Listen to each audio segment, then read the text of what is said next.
This is a Western New York Bigfoot Investigation Group podcast.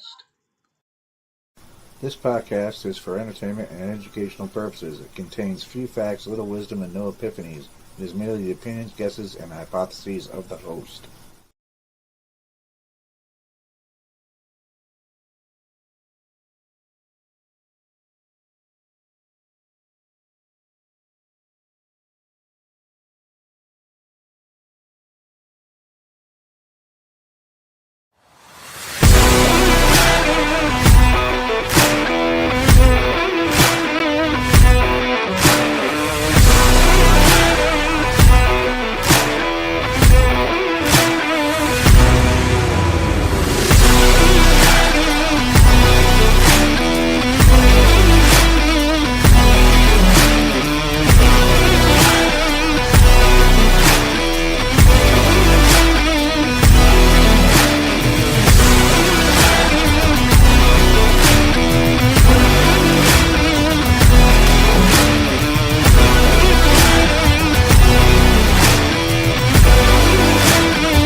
I tell you, man, you are Hominin X, Gary. I mean, you can get mad about it. Oh, hey. All right. Hello, everybody.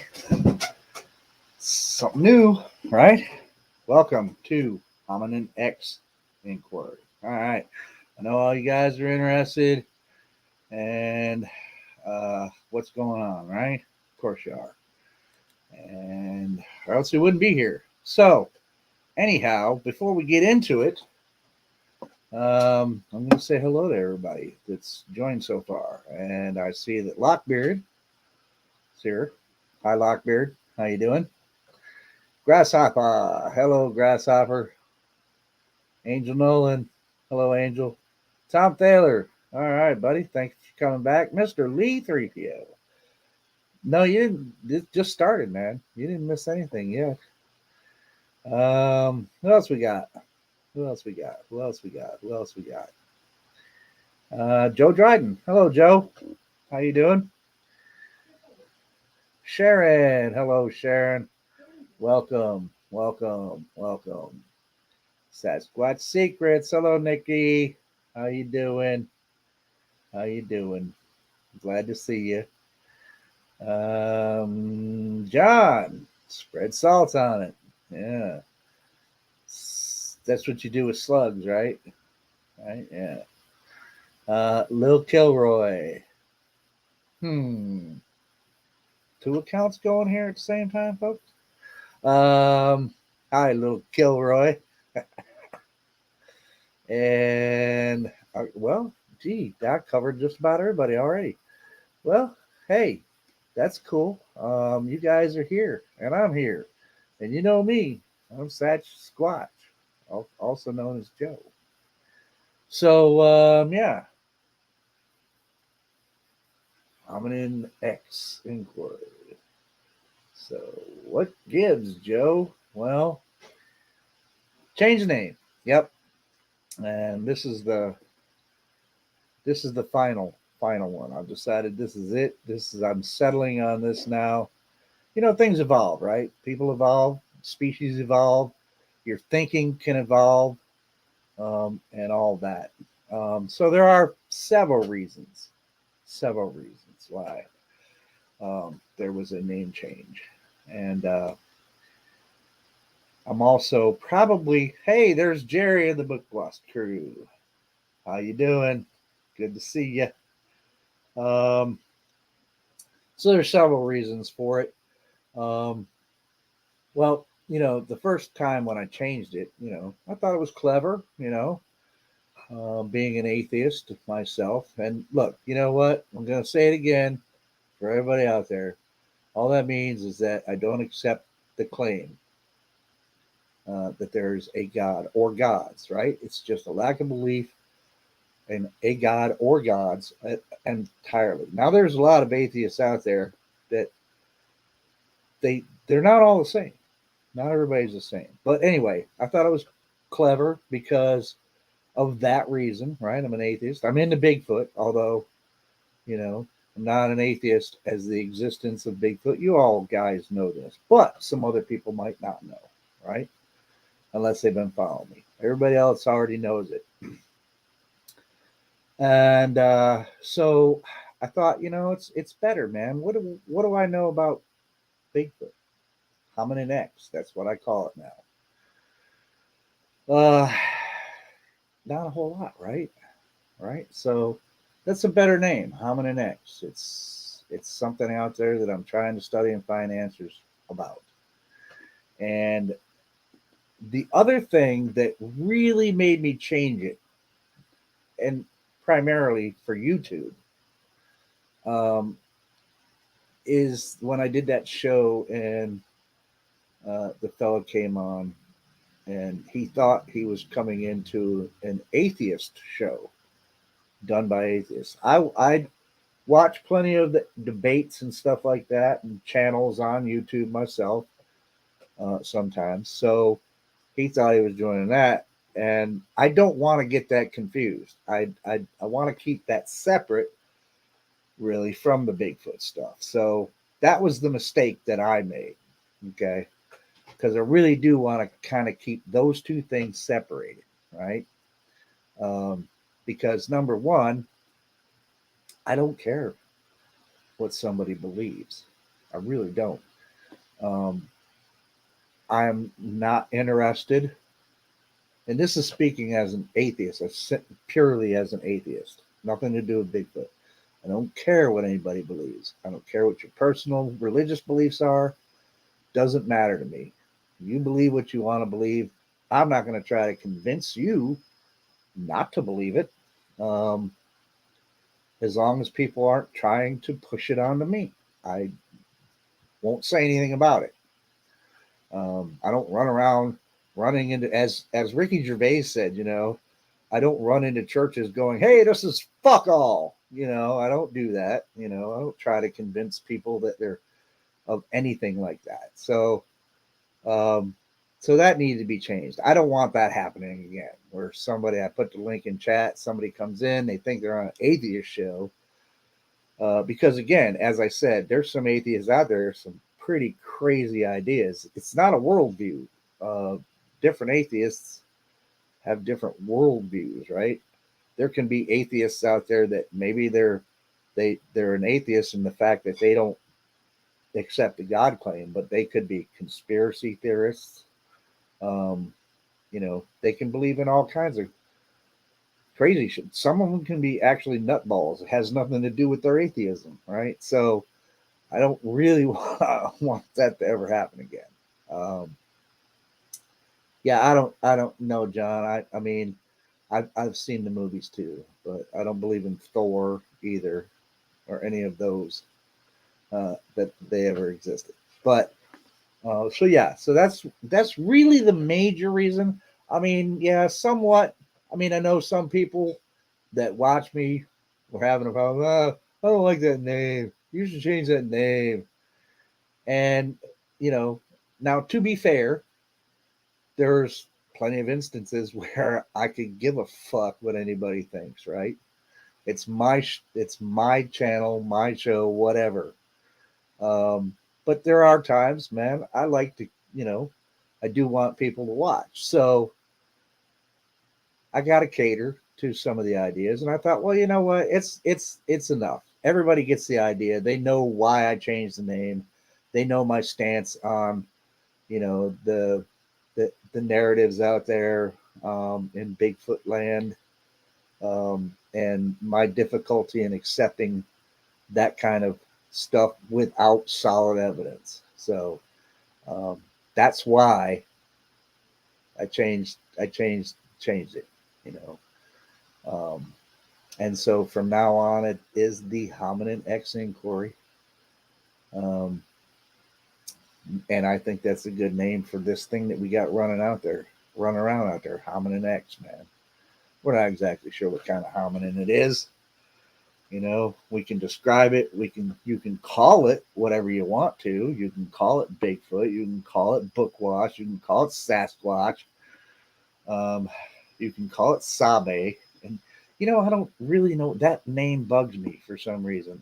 And I think I know why that name bugs me. It's because a certain person that I don't particularly follow, and yeah, I guess personality comes into it. I don't really like him that much. And he started using it a lot, like it was something that he made up. I don't know. I'm not saying he did or he says he did, but that's the way I don't like that name. But anyway, you can call it whatever you want, but really, what it is, we don't know. It's a hominin. It's a big, large, hairy hominin running around on this continent and maybe other places in the world too. Um, and so that for me is the perfect name, Hominin X. No, Mr. Lee, it's not 4 times. It's always been, the name of my organization has always been and always will be Western New York Bigfoot Investigation Group. But this is just a segment of it, the Hominin X Inquiry, because of the way my thinking evolves over all these years, and my thinking will continue to evolve, I'm sure. With the more I learn, if I learn anything, if I find out things that can be supported by facts and by evidence, of course my thoughts will change. Yeah, you're right, Tom. There are extremists and everything. Sure, there are. Yeah. Um, so no, I didn't say hominin. Although there is the hominine, hominine. Huh. Wow. Somebody set off fireworks already. I just heard a big boom outside. No, they did not. Mom said somebody just threw something at our house. It's a firecracker or something that went off, or it sounded like an M80 was what it was. That's what it sounded like. Um, so yeah, so that's the name change, guys. That's the reason for it, and like I said, the major reason for it is I don't want somebody. I don't want somebody looking up stuff on Facebook about atheists and they land on my channel and I'm doing a show and this is about Bigfoot, man. Really. So yeah, that's really the major reason why. And plus, I think I forget somebody made a comment. Might have been Joe.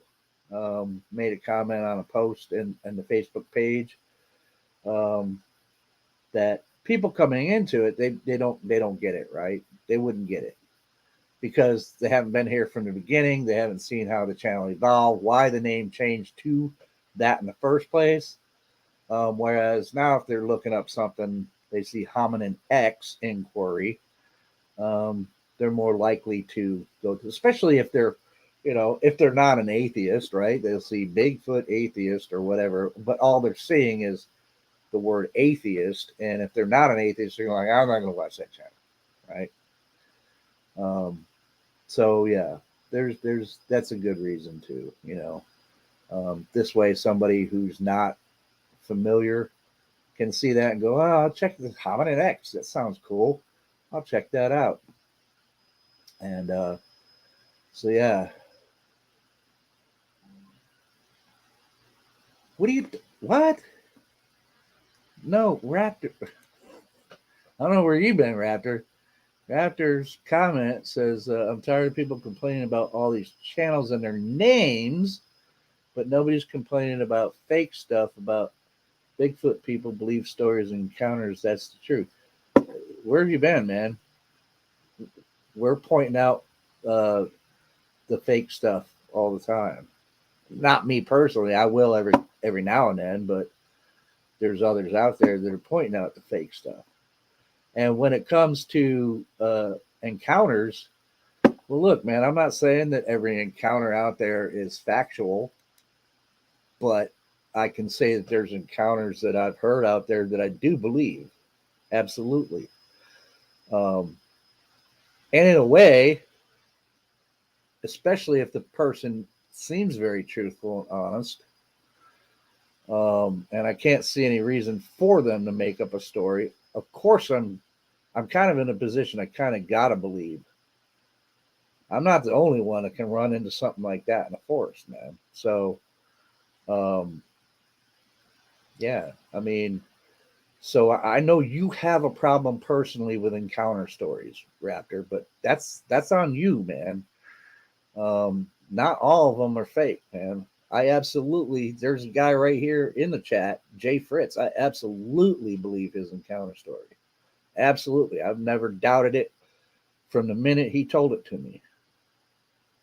Um, because I could tell that. And I'm not psychic. I'm not, can't read the man's mind, but I know body language. I know when somebody's trying to blow smoke up my ass. And Jay Fritz did none of that. So that's one, I believe Steve. I believe Jeff. Um, I've heard plenty of people that I believe their encounter story. Have I heard plenty of people that I don't believe their encounter story? Yes, I have. But it's not because of the fact that they don't have a picture of the Bigfoot they saw. I don't either. So, yeah, it's the same way with me. You can believe me or not. That's fine. I don't care.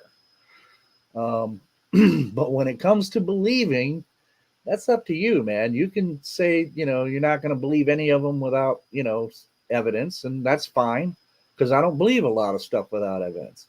And counter stories, well, I got to draw a little bit of a line there, man. I do. And I know that seems like, I don't know, what's the word I'm looking for? It's weird. I know that. But I also know in a situation like that, you aren't always going to have evidence of your encounter, man, especially if it's one that happens that's a surprise. It's a close up encounter like that, and you're scared shitless. Dude, you are not going to be thinking about anything except for getting out of those woods or wherever with your fucking head still attached to your body, man. And I'm not saying that all these things that Hominin X here, Bigfoot, Sasquatch, are out to hurt us all the time, but they can be dangerous. And when you run into a serious situation, man, the last thing on your mind is going to be like, hey, big guy, wait a second. I got to take a picture of you because nobody's going to believe this unless I do. It's not going to happen, man. It's not going to happen. So, when it comes to encounters, man, I will believe some if I feel that the person is honest and I can tell by their body language. And I'm no body language expert. In fact, I want to make sure that everybody knows I am claiming that I am an expert in nothing. I'm not an expert in anything. I have knowledge about some things. And I can kind of tell through body language. And this is only because I've learned some things from people that do know this stuff. So, yeah, I can tell, and even if I can't tell, there may be red flags, right? So, yeah, am I going to believe every single encounter I hear? Probably not. Am I going to believe them if they're honest? Yes, I am. And I believe there's plenty of them I believe. There's, plenty of them I believe. So,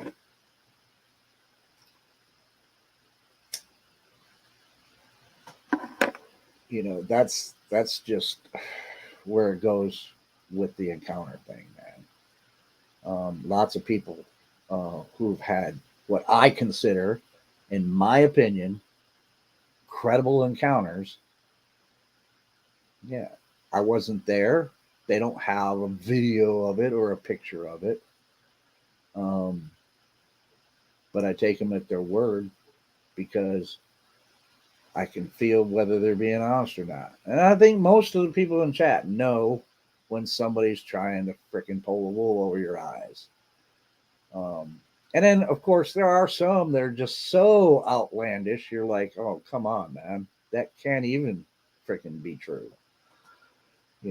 But even on those ones, even the most outlandish ones, I think sometimes there may be a grain of truth in there. Like there may have been an encounter that happened, but for whatever reason, the person, to make it more interesting, may embellish it. And, sometimes they might go overboard and just make it sound so unrealistic that even that little grain of truth is like, no, no, dude, no. That may happen, you know. Um,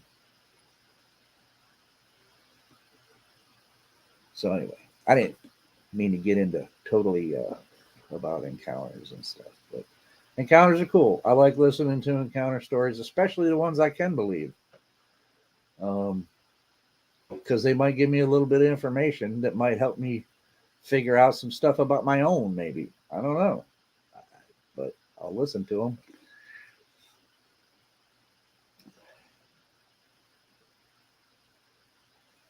Yeah, no, I know you weren't talking about me, Raptor.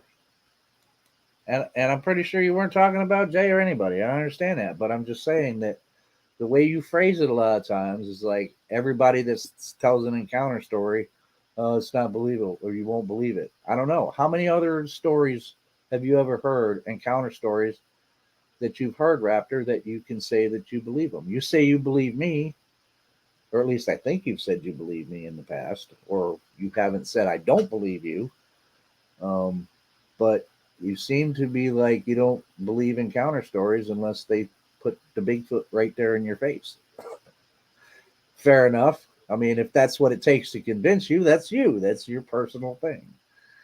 And I can't say anything about that. I mean, I need a lot of evidence. I need evidence for all this bullshit that I hear that they do all the time that nobody seems to be. And especially, I'm sorry, when it comes to the supernatural stuff, I need plenty of evidence for that I have not been provided with yet. So I'm going with the fact that, and always have been, that this is a flesh and blood hominin X. It's a hominin. It's out there. It's survived. And there's nothing magical about this thing. It may seem magical sometimes, like the fact that they can just like be gone. And then it's like, holy shit, that thing was there and then it was gone. But it wasn't because it stepped into a portal. Um, it wasn't because it cloaked like the predator. Um, it was because they can use their surroundings just like lots of wild animals can to hide really well. I've seen plenty of deer that they're there, they run into the woods, and you're like, where to go? It's gone. That sucker is gone.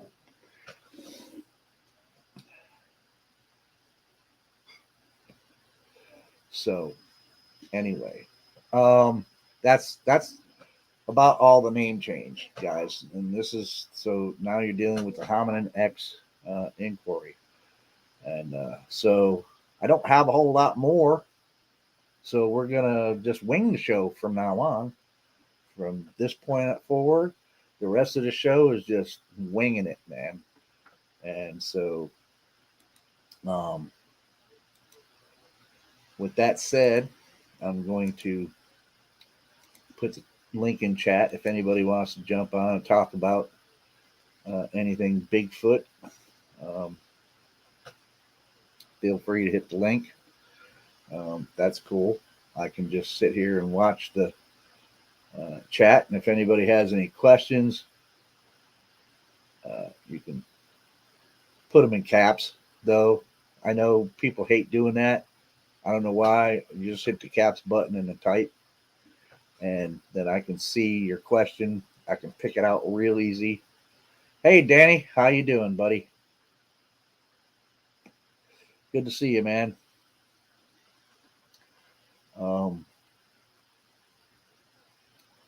so, do do do do do do do do do. I know everybody's having a good time in chat.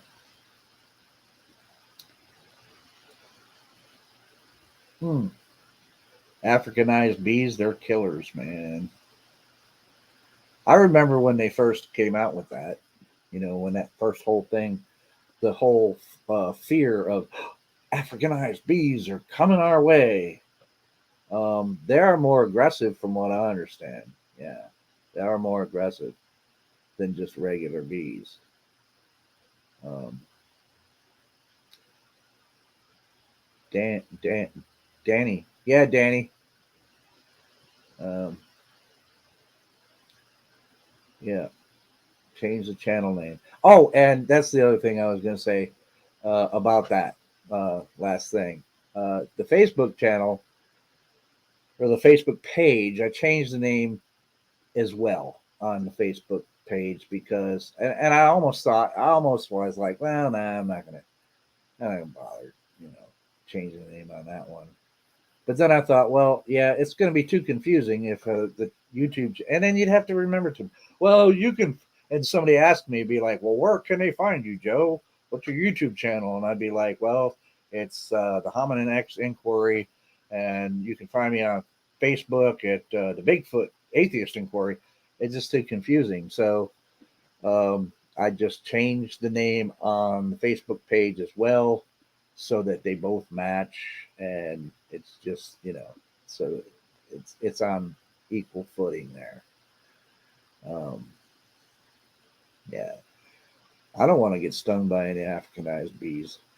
I'll tell you, I've never run into them, so I'm glad about that. I'm allergic to bees, so which is kind of funny. No, it's not funny. It's not funny. I mean, I understand that biologic, or you know, it's there's a. I'm allergic to bee venom, obviously, but I'm not allergic to honey, which makes no sense to me. But I understand that the honey wouldn't have venom in it. You know, bee venom isn't. What is honey anyway? Just bee spit, right? Lockbeard can tell me. It's funny. Um, yeah, so that's why I would never be a beekeeper, and never had been a beekeeper because I'm allergic to bees.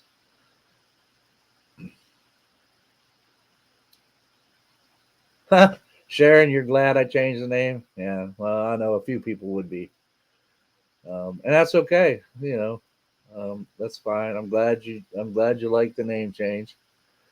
Um, I'm comfortable with it. I'm comfortable with it. So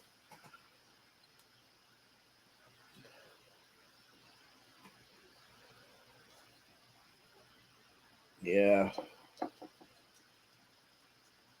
well, it's a good thing you're not allergic, Lockbeard.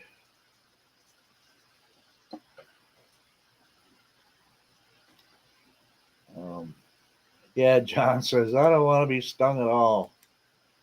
Yeah, well, it does hurt. It does hurt. I remember one time when I was a kid uh, playing in the front yard, um, and this bee started chasing me. Started chasing me, dude. And this bee was right behind me, man. No, no, it wasn't even a bee. It wasn't a bee. Sorry, it was a wasp. Yeah, a wasp or hornet, you know. And it was chasing me, dude. And I ran into the house, and we had a screen door. The inner door was open. Screen door. I opened the screen door, ran inside. I looked back just to see where this thing was, this wasp or hornet. And just as it started coming in the door, that screen door, blam, slammed on it and killed it, man. And I was like, yes, yes, that's what you get. That's what you get. Yeah. Hey, we got somebody. What's up, Jay? Hey, man. How's it going, brother? Good. I don't care what you call your show. I'm going to watch it. Yeah, I understand. A lot of people they don't. I understand. There was a few people they were uncomfortable with the name, and like I said, most of the time, I'm the kind of person that I have a whole bag of fucks, but I don't give any of them. You know, but sometimes I do. And it's okay. I mean, I'm happy that the people that were uncomfortable with the name or didn't like the name or didn't think that the name was suitable or that it suited me or whatever. Um, I'm happy that that they're okay with the new thing. Yeah. I I'm think some people thought uh, it didn't bring anything to the Bigfoot conversation. Well, yeah, and that may be a valid thing too. Yeah. Yeah. I'm willing to consider that. And it really, I mean, it really didn't, and it wasn't meant to. It was just meant to explain some of the ways I think about the whole topic. But Yeah. yeah, it's just it's better this way. It's better. Yeah. Yes, it is. I'll have to agree. So, yeah. Did I ever tell you the story of not? It's not a story, but my mother-in-law, before she passed away, she never had seen an alligator before, so I took her down to alligator farm down around uh, Everglades City, which is Hmm. down south. It's off of Old Highway 41, Hmm. uh, south of Naples. It's from where when I lived in the Fort Isn't Myers. isn't 41? Isn't that the Tamiami Trail? Yes, yes, Okay, yeah. yeah. Uh, and to an alligator farm, I could have took her out to, but I could have took her on my boat, but I had just sold my bass boat, so all I had was a kayak, and I wasn't going to take no 82-year-old woman out of my kayak to see an alligator. So we went to that alligator farm, and there was a Cherokee Indian guy that was the main talker. There was about 30 of us there watching him put on his show that day. He had about 100 alligators. He showed him feeding the chickens, and he'd hold it up and he'd show how they would stand up to get it. Just it was interesting as hell, for somebody that never seen one. Well, I was standing there. Of course, I had seen thousands of alligators before, but I was just standing there, and a thought hit me. I said, "These guys live on this reservation down here, and it is huge. Yeah. The Cherokee Indian Seminole Nation Reservation in Florida is gigantic. I mean, it runs almost the length of from Naples to Miami, which is a little over 90 miles. It almost runs the full length of that." And I said, what? I'm going to ask this guy if because he was talking about how he hunted the gators in the Everglades themselves. That's where they got it. Some of the gators they got were gators that were taken off of private property because they became a nuisance and stuff like Hmm. that. So he got done with his show and he walked right by me, and I said, "You mind?" When he was right in front of me, I said, "You mind? I'd like to talk to you in a minute if you don't mind. Just a minute. I'll give you time to get you a drink or something. You mind if I say something to you?" He said, "Oh, no, come on over." So I let him. He's over smoking a cigarette and having a drink, whatever he was drinking. And I walked over to him and told him how I enjoyed the show and everything. And I just brought up, said, "You ever see anything weird when you're out there hunting them gators? Them boy, oh, you had them some of them big old pythons there too. He had a couple of those big old pythons there too." And and I said, "You ever see anything weird, really weird out there?" And he said, "Just what do you mean?" I said, I know you back home. I'm from Kentucky, and the Cherokee wouldn't talk about it. They don't talk about it back in those parts." And I said, "You ever seen anything two-legged thing running around?" He says, I'm going to stop you right there. He said, we're not allowed to talk about that. I said, that's the reason I never have come out and just said the word, because he said, we're not the Indian nation. He went into this First Nation thing and stuff like that, talking, and said, we're not allowed to talk about stuff like this. And I said, well, I know you're not absolutely, he says, to talk about it, or you want to say something, or you'd have walked away right now. I can just tell it. You want to tell me something about it, but you're not allowed to. All you got to do is this, and I'm not talking this loud to him. I'm just talking. All you got to do is this. Just tell me this. I'm going to ask you one question, and then I won't bother you no more. Have you ever seen the big man? All you got to do is nod your head. And he just blinked his eyes and nodded his head. Walked away from me. Yeah. And I thought that, he just wouldn't tell me about it. He wouldn't even mention the word. It's amazing how they won't even mention the word. I mean, Yeah. Oh, I got a question here. I got Justice. Jerry says, "Why did you shed your Homburg hat?" I know it's out there. I don't know. I just I still wear it every now and then, Jerry. So you don't have to be. Like he said, yeah, he said he went out and got himself a couple of fedoras so he could join me in the podcasters who wear hat society. You can still wear them, man. I'll wear it occasionally.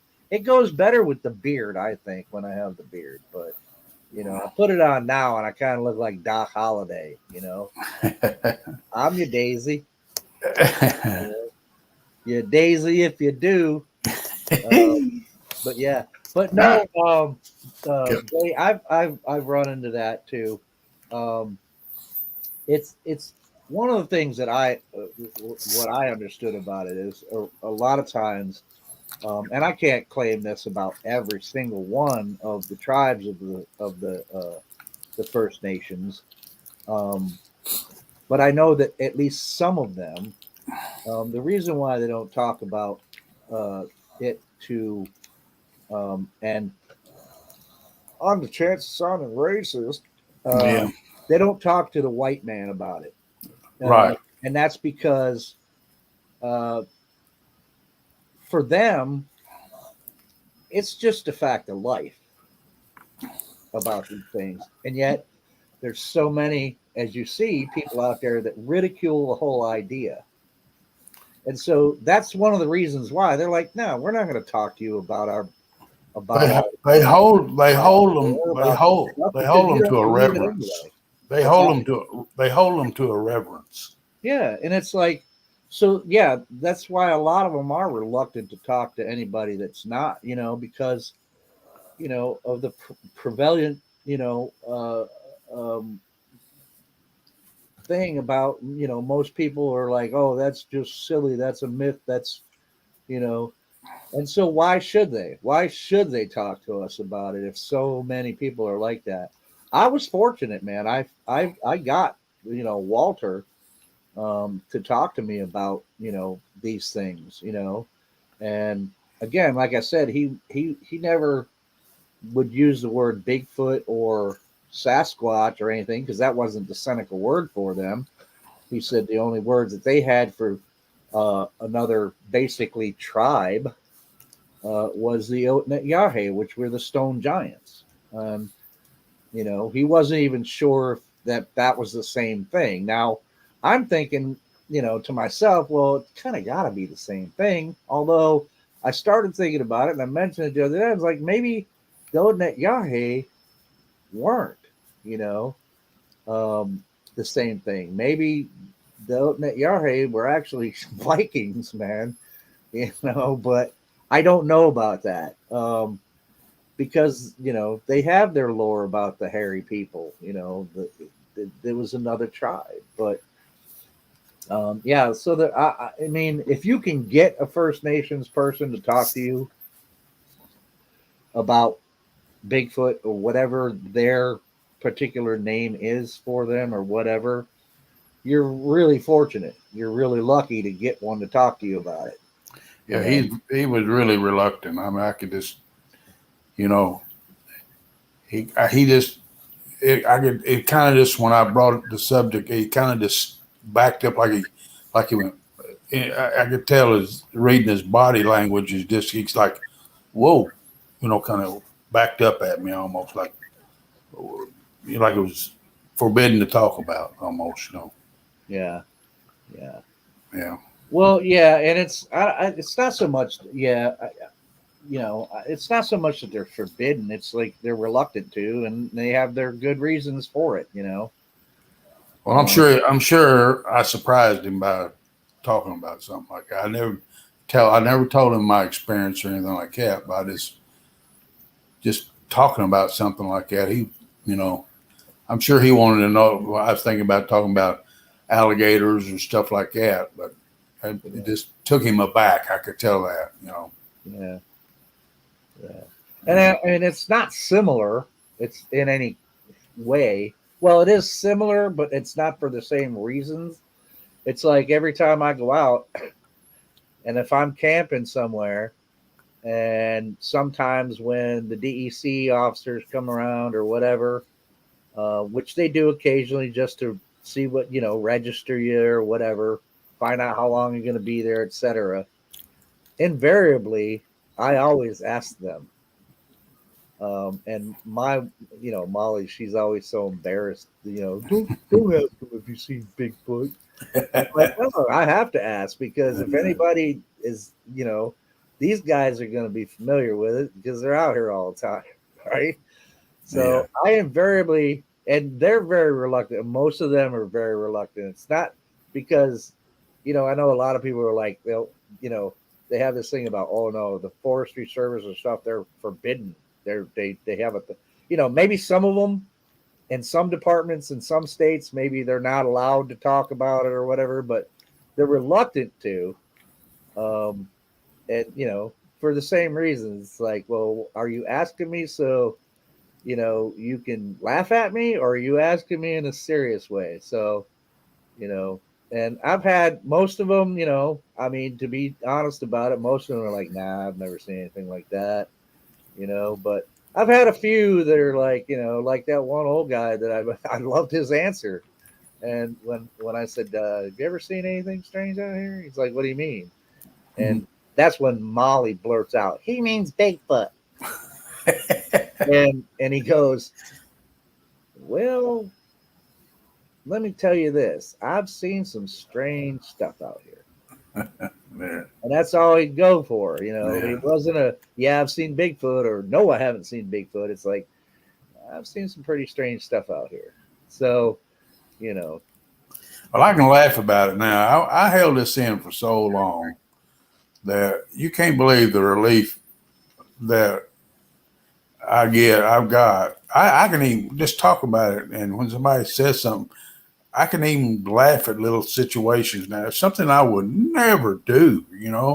So that's how much you guys have really helped. I mean, I know there's other people out there like it went through what I went through, and probably still going through it today.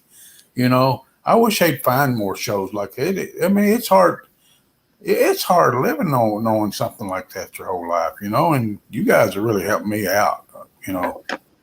Well, I'm, I feel the same type of way, Jay, because at least, when I meet people like you that, that helps me too, because as a person who's had their own encounter, it's like, okay, so yeah, I'm not crazy. Yep. And I never really thought I was crazy, but but I get what you're saying, man. And I'm glad that you were able to find that. And for people, especially if, and I'm not talking about people who've had a passing, encounter, like it crosses the road or something, and it's a good distance away. People that have had scary ass close up encounters, right? Right. The shit out of them. To be able to tell that to somebody and get that off your chest without that person judging you or whatever, that is a big relief, man. It's a big relief. Yeah, I was watching. What was it? I was watching Stacy Brown. He's from Florida, pretty well-known researcher in this Yeah, area. Stacey Brown Jr. Yeah. Yeah, yeah, and he was telling about his dad uh, when they saw it on that fleur that they saw it on, Mhm. and his dad, had been looking for it all that time. It really got into, but as soon as he actually saw the creature, when he saw that thing in that fleur, he just quit right then and there. Yeah. Wouldn't go back no more. Yeah. That's how it affect. That's how it affects you. At least that's how it affected me. It's just. I don't know how to explain the feeling that came over me. I wish I could. I could explain the feeling that came over me when I saw that thing. I think I kind of, I think You probably know as close I as can relate anybody, a little bit. Yeah. right? Yeah. Yeah. It's. I mean, I'm not scared of much in my life, but it just saying something that friggin' big, Yeah. And it ain't supposed to exist. and it's not supposed to exist. Yeah. Yeah. Yeah. But there it is, right there, just a Yeah, few feet from you there. and it's standing right. Well, it wasn't standing. It just there. It is in front. Yeah. Yeah. No, I get you, man. I And mean, you can't explain it to somebody. And it's just not. It's not that I feel like I'm that it's surely not better than anybody, but or had an experience. There's experiences that other people have had in life that I would change my life too. But it's just it's hard to explain how it. I yeah. wish I could explain how it made me feel. You The know. closest I can come to, man, is look, I've been through some hairy shit. I mean, pardon the pun, Yeah. but I've been through some hairy stuff in life, man. But that is the most terrified I've ever been at any moment in my life, I believe. Yeah. Is Yeah. that because You of did. the uncertainty of it? I did not know how that was going to play out. And we're grown. We're here. I'm 18. I'm supposed to be you're a grown man when you saw yours. 18. I was. Might as well say I was a grown man. Mhm. I'm not 18. You're pretty well grown. Yeah, And you think you're tougher than nails. When you're that age. yeah, Jesus Christ. yeah. It's a thing, man, and it's like some people do deal with it. Now, me, I am like weird, and it's like as terrified as I was. My thing is, I want to see it again. Yeah. I don't Now, want to ever. now, of course, this is like after the fact, plenty of after the fact, after I've gotten out, with my skin still attached, Yeah. and had time to think about it and process it. Um, and the fact that, well, with you, it's a little different because you were never really looking for these things, right? No. You never, me, I've been like interested in it since I was 14 years old, right? So, but at that moment, if you were to ask me, do you want? I'd be like, no, And I can guarantee you right now, I don't want to go through a situation like that ever again. No. If I ever have another encounter, I don't want it to be that close, unless it's handing me a beer, you know. But I'm like, I don't want to ever be in that situation again. If I ever have another encounter, I'd rather it be from a distance, close enough to where I can go, yep, that's what it is right Yeah. there, but far enough away that I don't feel that, imminent danger, and that uncertainty of what is this thing going to do, you know. Yeah.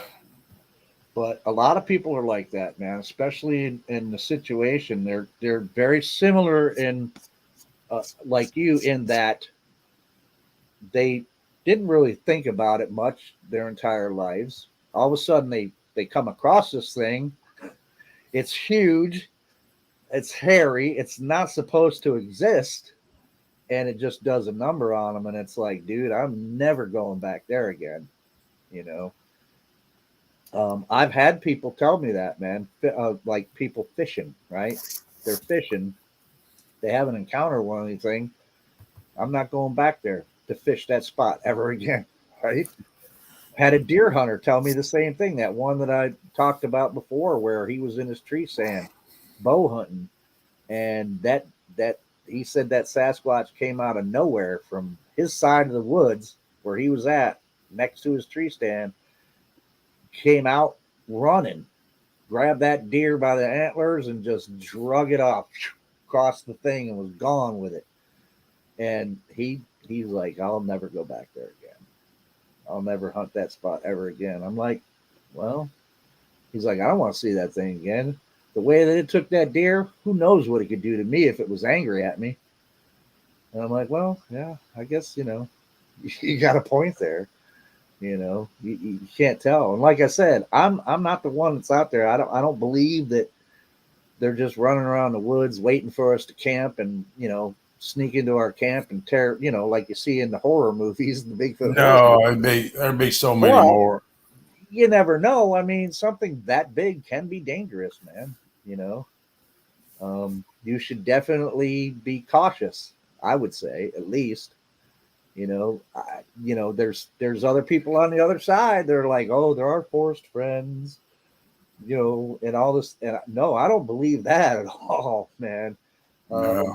That thing that day, Rasta, for lack of a better name, he was not wanting to be my friend. I can guarantee you that. Not by the look on his face. Yeah, he's pissed off at you. Was not looking to be my friend. But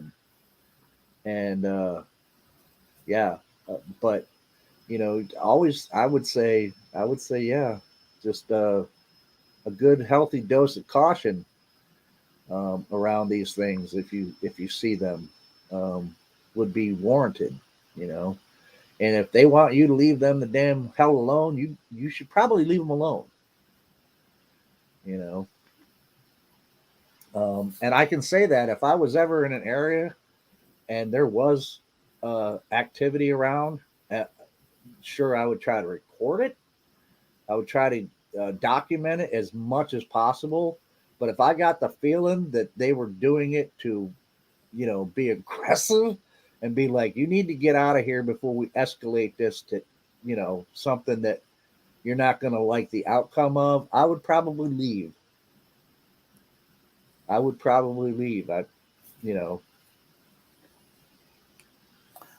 don't think it. Of course, we didn't have cameras back in those days like they do now, but yeah, I think even if I'd had a camera, of course, I wouldn't have been ready because I was hunting. But let's say I was sitting there bird watching instead of hunting. Just a hypothetical. I don't believe I could have shot that thing with a camera because of the surprise of it. Yeah. You know what I'm saying? I'm not sure I could have even done that. Yeah. And that's what people. I'm like somebody said I think it was in Nikki's show last night where she said, I think it was Thomas said that the chances he believes, and I believe too, the chances of seeing is more likely to be one stepping out behind a bush, a tree, and you're going to catch just a glance of it. Mm-hmm. You and I happened to be in a position where they was right there in front of us, but I would say 99% of people's it's just going to be a glancing shot. What you see in a lot of the videos, they might be fake, but I think that's exactly the way they're going to be. It's just going to be a glancing view of one, and then they're not going to stand there and just wave at you. Hello, how are you? Here I am. Take a picture of it. Yeah. So you're going to have, if somebody really is, I guess Matt probably does it the best of anybody because he's got all kind of cameras on him. And if anybody's got a chance of ever catching one for more than just a glance, he's the one that's going to do it. I think so. That's He's one of the ones I got my cards on playing. Yeah, is Matt. Yeah, but yeah, it's like the thing with my encounter is like just to me that was just totally a freak. It was totally a freak. And that is still the one thing I cannot figure out about it, no matter how much I think about it, is why did he even let me see him? I mean, why did that happen the way it did? Because, dude, I'm an old fat man. I'm crunching and crashing through the woods, walking down that trail, man, making plenty of freaking noise, dude. And I don't get how it would have happened. It's not like I snuck up on him and surprised him. He had to have known that I was coming. Had to have. That deer knew I was coming. And when I took one step too close to that deer, the deer said, I'm out of here. But I still can't figure that part out, man. I'm like, why in the hell? Because it would have just been simple enough. That deer had my attention when it bolted, because that surprised the shit out of me. Because, like I said, I didn't even see the deer, and I know I looked right at that spot and did not see a deer laying there until I took that one step forward, and it decided that was too close, and it bolted out of its cover. And that had my total attention. He could have just kind of just stepped back into, melted off into the trees, and I would have never seen it. Never seen it. Even though I would have had to, at that point, after that deer went that way to my left, I did have to go to my right a little bit to go back towards the area where I'd left my hiking stick. But if he'd have stepped back or if tried to hop, I would have never seen him. So I still haven't figured that part out yet. Why? And the only thing I can come up with is frustration. And that's why I think that because of the whole situation, he had to have been stalking that deer. Maybe he'd been stalking it all day long, for all I know. And then here I come stumbling in, and he knows I'm coming. He's like, shit, what am I going to do? Right. And, when I scare that deer up and it runs off and he screams at me a couple of times, and, I think it's just I have total frustration. Maybe your step is not what spooked the deer off. Maybe y'all both made a step at the same time, and that big thing spooked the deer instead of you. You thought of that? I don't know, because he was just standing there. He wasn't moving at all. When I looked over and saw this thing just standing there, yeah. I got to figure he's probably done this like probably all of his life, right? Stalking deer. Yeah. Oh yeah. Trying to find food, so he's probably pretty well adept at it. And maybe, and like I said, at that one point, although I can't be absolutely sure about it, he may have had something in his hand that he threw at me. And whatever that was in his hand, that might have been what he was going to use when he got onto that deer, because from the distance he wasn't that much farther away from that deer than I was. I was I'd say that deer was 15, maybe 20 feet in front of me. And if we triangulate it, he was directly to my right. So he wasn't much further from that deer than I was. Yeah. And he could have been on me like that. He probably could have been on that deer pretty quick too. But I still can't figure that part out, man. I still can't figure that part out. Did you ever get your stick back? Yeah. Oh, so you didn't get it back? Yeah, I finally went back out there after the encounter. God, it took me freaking, I don't know, 3 weeks at least or something like that before I ventured out there to go try to get it again. And when man, you got some balls of steel, bro. Well, you wouldn't have thought so if you'd saw me going back out there 3 weeks later, man. Because I was nervous like a long-tailed cat in a room full of rocket chairs, dude. Going back there, my head was on a swivel, dude. I was, even though I was like, that's never going to happen again. probably be just a one-off. But when I was out there, dude, I was expecting him to pop out from behind a tree and grab me or something. I was nervous as hell, but I was determined to get that damn hiking stick back.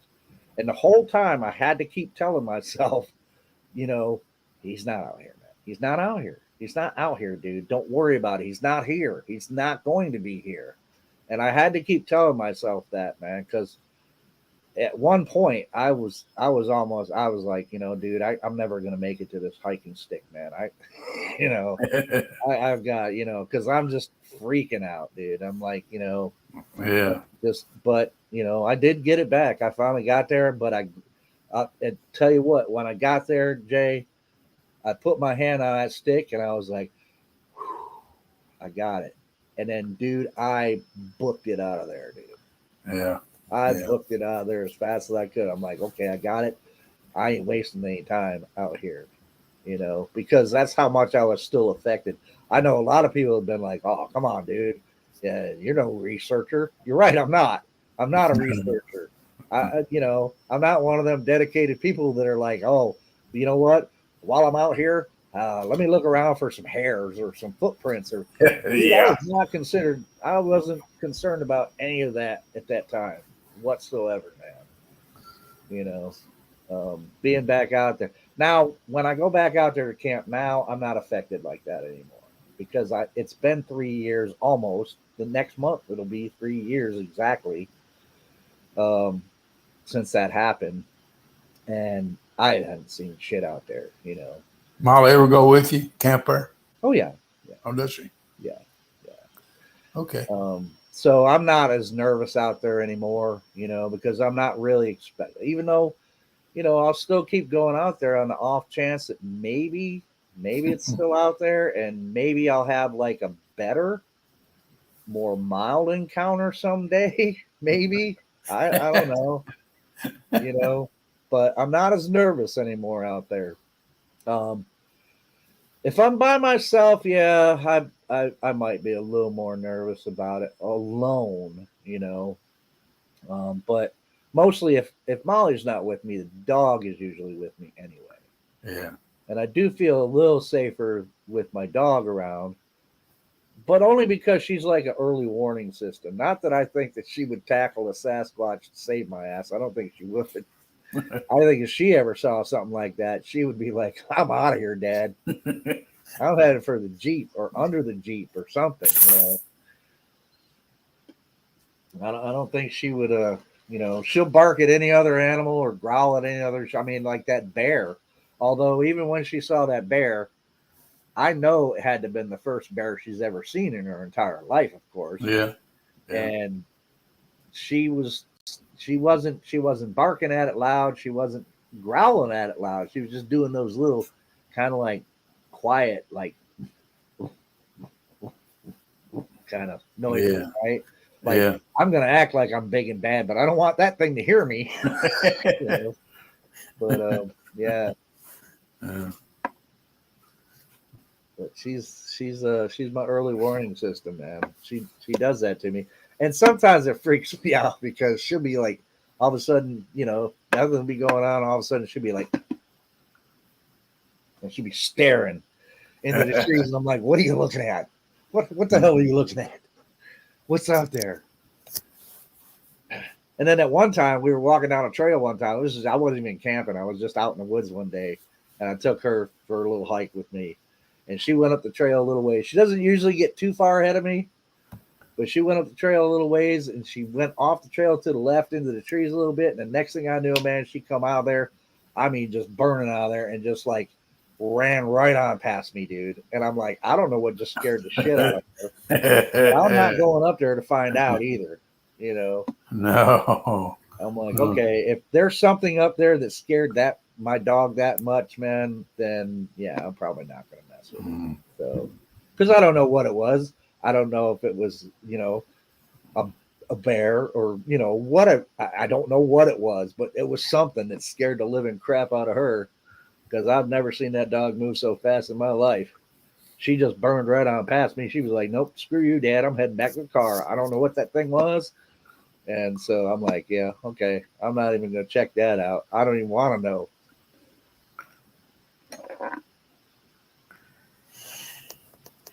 Yeah, that's one thing I miss. So I miss going in the woods. I really do. Yeah, I don't have much time left in this world, but I feel that's something that damn thing did take away from me though was that. But I lived through it. I'm okay. I did fine.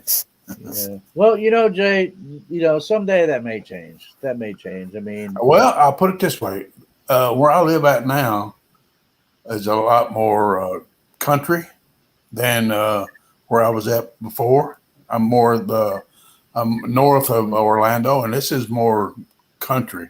I got swamp woods on the other. I got a where I live at is a 55, and on the other side of the lake, it's all woods and swamp back in there. I mean, for miles. Uh, I'm sure it's got some name to it, but I have no idea what the name of it is. And I thought about wandering around over in there to score because my ankle feels really good now, right. finally. And I thought about just getting over and wandering around some. Yeah, yeah, yeah. Because it's gonna melt. And look, you can think about it this way too, man. Um, I mean, I know you hear a lot about online, but I really do think that the chances of me running across another one, I think are pretty slim. Mostly, even though I'm gonna try, but I think they're pretty slim. And you good chance might be now. Don't take this as gospel. Like, well, Joe, you told me I'd never run into one again, and God damn it, you know. Um, but you may never, ever, ever see one again, especially that close. No. And and if you're out in the woods and you see one from a distance, it might be a little different experience for you. You know.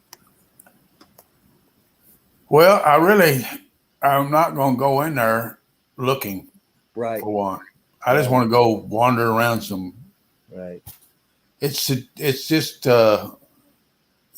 fun to be in the woods. It's fun to go out there and see nature. Just Yeah. be in nature for a while. Yeah. It's relaxing, man. Just For me, it relaxing is. as hell. You Yeah. know, Yeah. it's kind of like sitting on a creek bank by yourself sometime. Hmm. Going out in the woods and walking in. It's not like walking with dogs in the neighborhood and Right. stuff like that. When you go out in the woods by yourself and you just enjoy the serenity of it. It's serenity is what it is. That's a good word for it. Yeah. Absolutely. Absolutely. Oh, good night, Mr. Lee. Thanks for popping in. Yeah, I mean, yeah, it is it is it's always been kind of a therapy for me, Yeah. camping and, Yeah. and, Yeah. and going into the woods. Just and even if I'm not camping, before when I had more time and I was actually able to, just grab the dog, put her in the car, the Jeep or whatever, and then just drive out to the woods and just go walking down a trail in the woods, man. Just taking a hike. Not necessarily looking for anything or doing any kind of research or investigation, just getting out in the woods, man. And it's kind of a therapy, man. It just like, lets me not think about all shit that I have to do and, you know, thinking about, okay, this next work week is going to be like hectic or whatever, it's just like, just go out and just listen to the sounds. Are you And going to be able to do any of your walk at all? I know you had a setback on your oh, finances the because your the Finger car, but Lakes Trail thing, yeah, you going to be able to do any of it? I think I'm going to be able to do some of it. Yeah, Oh, yeah, good deal. Good yeah, deal. yeah. Good deal. Like I said, right now work's busy, so there's some other things I had planned that might fall through, that I might not be able to do this year that I wanted to do, but I'll deal with that. But yeah, at least the hike part, the and again, like I said, I have to do it in a different way than what I was originally planning on doing it, but it's definitely going to be on the Finger Lakes Trail. And if I have to, I may just have to camp different sections of it and just keep doing it like that. as Yeah. I go along. And it's going to take a while because it's a long trail, man. Yeah. And so I wouldn't get it, even doing it that way. I mean, especially doing it that way, I won't get the whole thing completed this year. It'll probably take a couple of years to do the whole damn thing. But yeah, I still am going to do it though. Yeah. There you go. Don't ever give up your dreams. Yeah, because there's a lot of really beautiful, beautiful area, man. That trail, most of it is wooded. It's in the woods, man. I mean, yeah, there are certain parts that uh, go through towns or near towns, but most of it is like it's pretty wooded. Pretty good portions of it are fairly remote. Like I've heard that you can, if you're hiking the trail, um, like people that have been on it for like doing a through hike from end to end. There's times you can be on that trail and you can go weeks without seeing anybody else. You know. Oh, really? Wow.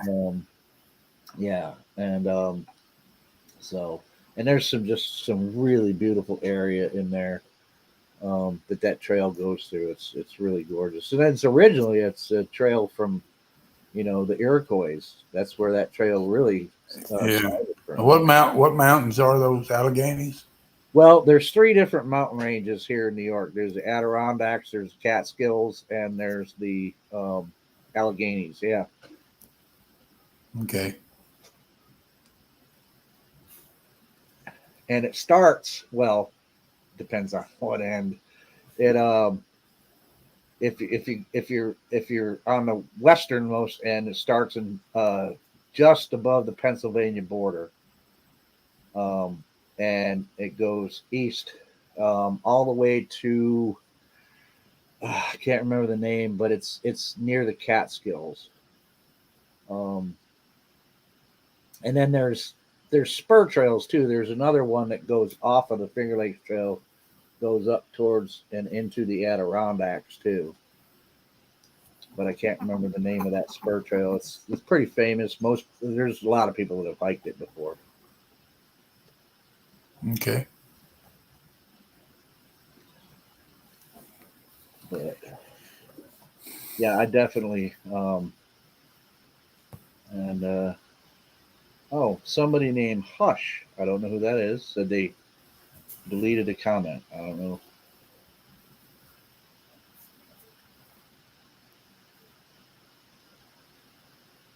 Anyway, yeah. So, yeah, I was reading something that Jen had said up there about what I was saying about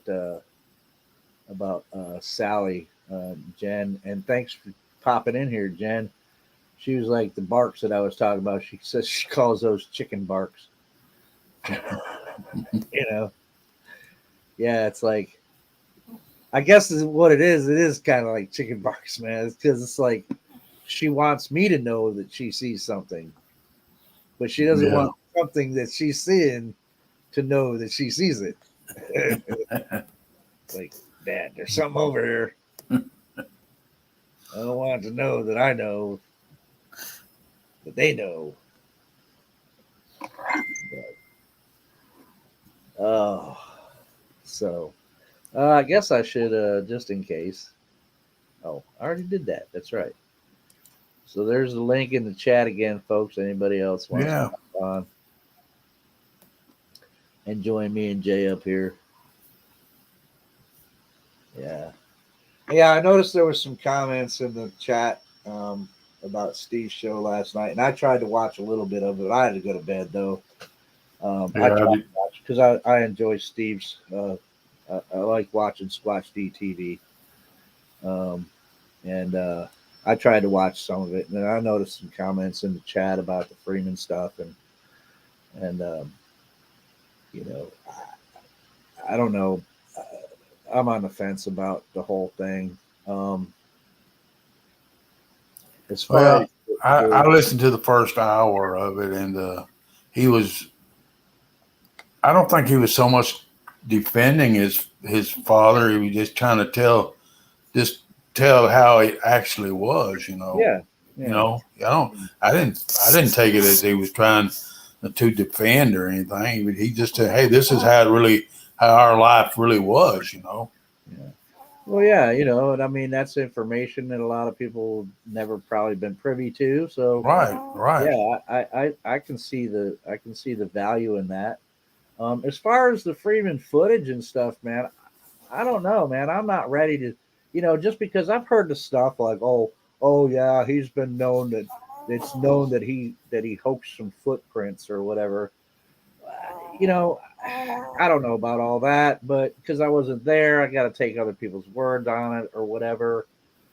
Um, but as far as the actual footage goes, man, I'm not, I can't say, and I'm not prepared to say that it was hoaxed Well, because he just because a what's man. in there just it. My God, man, if he hoaxed that had to have been that man had to had some money. He had, I mean, because that to me that thing looks pretty fucking convincing. Well, just because he had or had made a set of footprints, who knows what he made them for? Right, He might not have made them for a hoax right, per se. We didn't have YouTube and stuff like that. Who's he gonna hoax them to? There wasn't enough people around in those days right, that even knew about the subject. You know right, what I'm saying? right. Uh, Yeah, and who knows why he even made those things? It might have been for some project he was gonna do. You know, right. I don't know. Who knows? Well, I mean, I'll totally be honest about it. For me, when I saw that footage, that was even more convincing to me than when I was a kid and I first saw the Gimlin film. To me, the Freeman film was even more convincing because it was actually, to me, it was actually better. Um, you know, that's my opinion. Um, so yeah, I don't know, man. It's like, you know, that's I the don't. tough thing about it. It's like people talk about. It's like for like, to bring up if you want to talk about people in this thing, like Todd Standing. Okay, I don't think that any of Todd Standing's stuff is real. Right? I don't. I No. haven't been convinced of it because that just is not. And if it is, then I don't know what the fuck Rasta is. Rasta's a fucking caveman or something that's running around out there or something. Yeah. Uh, just, but that's not to say that that Todd couldn't ever come up with something genuine. If they're around, maybe he would. And that's the problem is that then it's like, well, he's hoaxed all this other shit. That's a hoax too.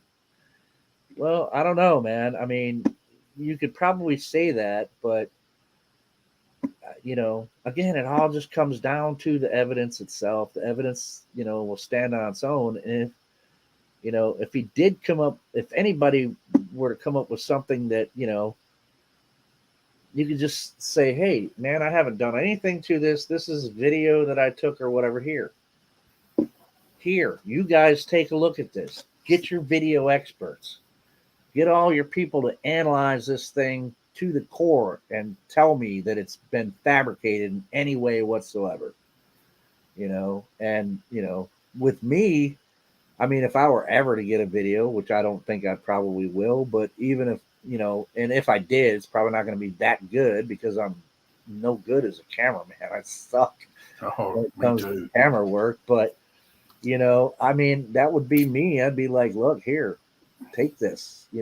Look at this, and tell me that this is a hoax. You know, um, because you can tell, man. I mean, if it is a hoax is always going to be exposed, one way or another. If it's a hoax, it's gonna be exposed for a hoax. If it can't be exposed as a hoax, then it's got to be something else entirely, right? Yeah. I mean, and I'm not sure, and nobody has ever really shown me anything. When it comes back to the Freeman footage, okay, you can say that he did this or he did that, but has anybody ever actually proven? for a fact that video footage was a suit or anything like that. Has anybody done any kind of analysis, like the in-depth analysis that everybody's done over the years on the PG film, trying to debunk that? Has anybody ever done any of that on that film? Um, you know, show me that stuff. Show me that is a hoax and it's a guy in a suit. You know, and then I'll be like, okay, well, I guess it was a hoax because you proved it was a guy in a suit. I'll be right back. I got a message from my lady, okay? Oh, yep, no problem. So anyway, let's take a look at the chat here. Let's see. Oh, Brent showed up. And he said the prints look ridiculously fake in the Freeman footage. I don't know. I don't recall seeing any prints. It's been a while since I've seen that actual footage too. So, and my memory goes. So, I don't remember a lot of stuff sometimes.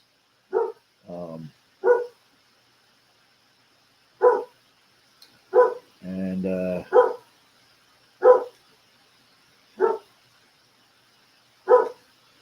okay. Tallin says, Joe, just look at the prints shown prior to the figure being filmed. Okay, well, I can do that, sure. But again, I'm coming from a point of, I may be familiar with what people say about, people that are supposed to know this stuff and know this morphology of the foot. But I'm not an expert on footprints. I mean, sure, I could probably pick out one that's made from a mold that somebody stamped in the ground. Sure, I could do that. But I mean, just be able to look at something and for me to go, well, I mean, it's got to be pretty obvious for me to go, nope, that's not a Bigfoot footprint. Like if I see that it's actually a bear footprint, like or a double print or something like that. I mean, yeah, I can look at them. I mean, if they look that ridiculous, then I suppose I'd be like, well, okay.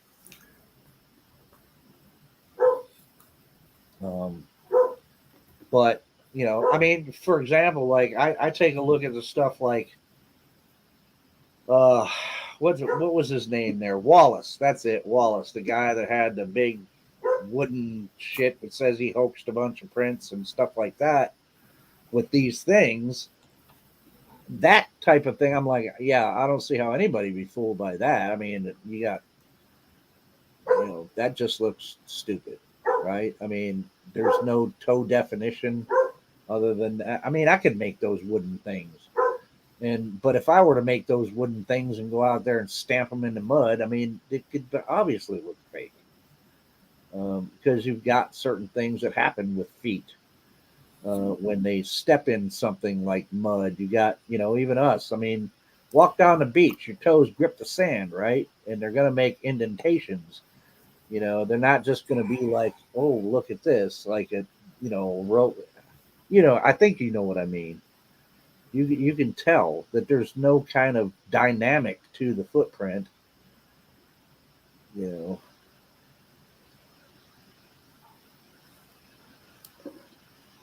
I mean, I have not myself over the years seen that many really great prints.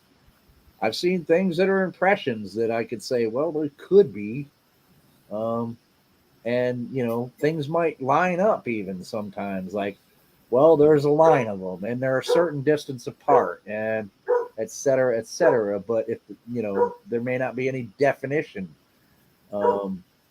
just impressions where shit's pressed down like grass or leaves or whatever, and there's no kind of thing. Well, I can say, well, it might be, but so I haven't seen anything that I could, really cast myself. The one that I tried was just so deep that to this very day, I'm not sure that it was a print made by Rasta uh, or any other uh, Sasquatch or Bigfoot or whatever. I mean, because there was no definition to it. So, I mean, I can't even tell that. So, and around here, I just don't find that many great prints. That one that Molly pointed out to me in the hanging bog that I took a picture of, I mean, that looked pretty good, but I couldn't cast it. It wasn't deep enough. The ground was so hard there that it didn't make much of an impression. So,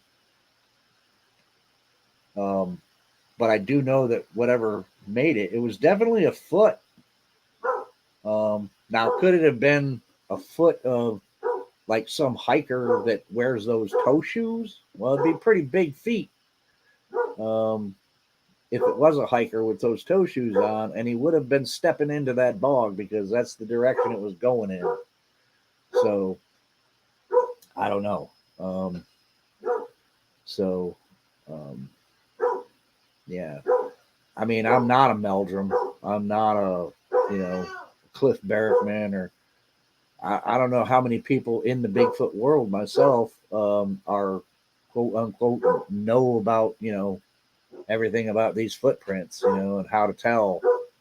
Um, so I mean, I'm flying by the seat of my pants here when it comes to that. I'm like I said, I'm not an expert in anything. That's why if I find anything like that, I would have to go with somebody that vet it through somebody that I trust knows enough about them. You know, um, and I noticed Donald was like asking about. I don't know why Meldrum backs him. Well, obviously, if Meldrum's saying something is real or that it's an actual track of something, then he believes it's an actual track. Because I've seen plenty of people, say, "Hey, I got this great Sasquatch track," and he's like, "Yeah, well, I'm sorry, no, I don't think so because of this and reason." So it's not like he's all these tracks that people send him. He goes, "Yep, they're Bigfoot footprints," you know.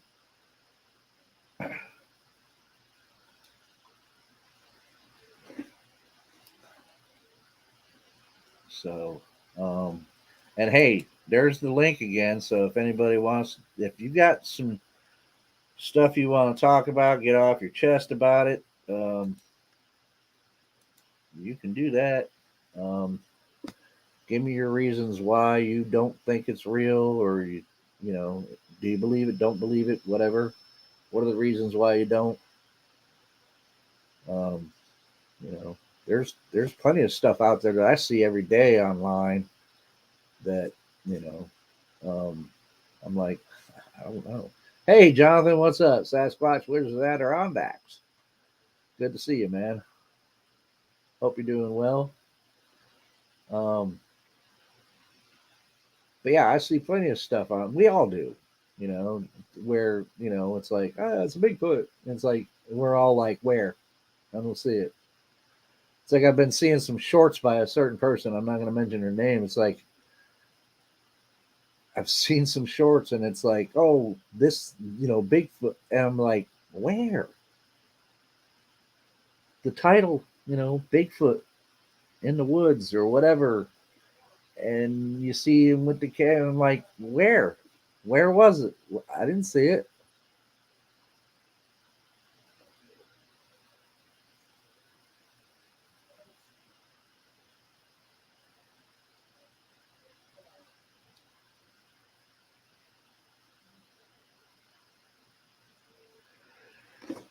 Oh, well, who complains about my channel? So other channels that do hoaxes, they're complain about Joe's channel. He didn't have to change his name in the first place.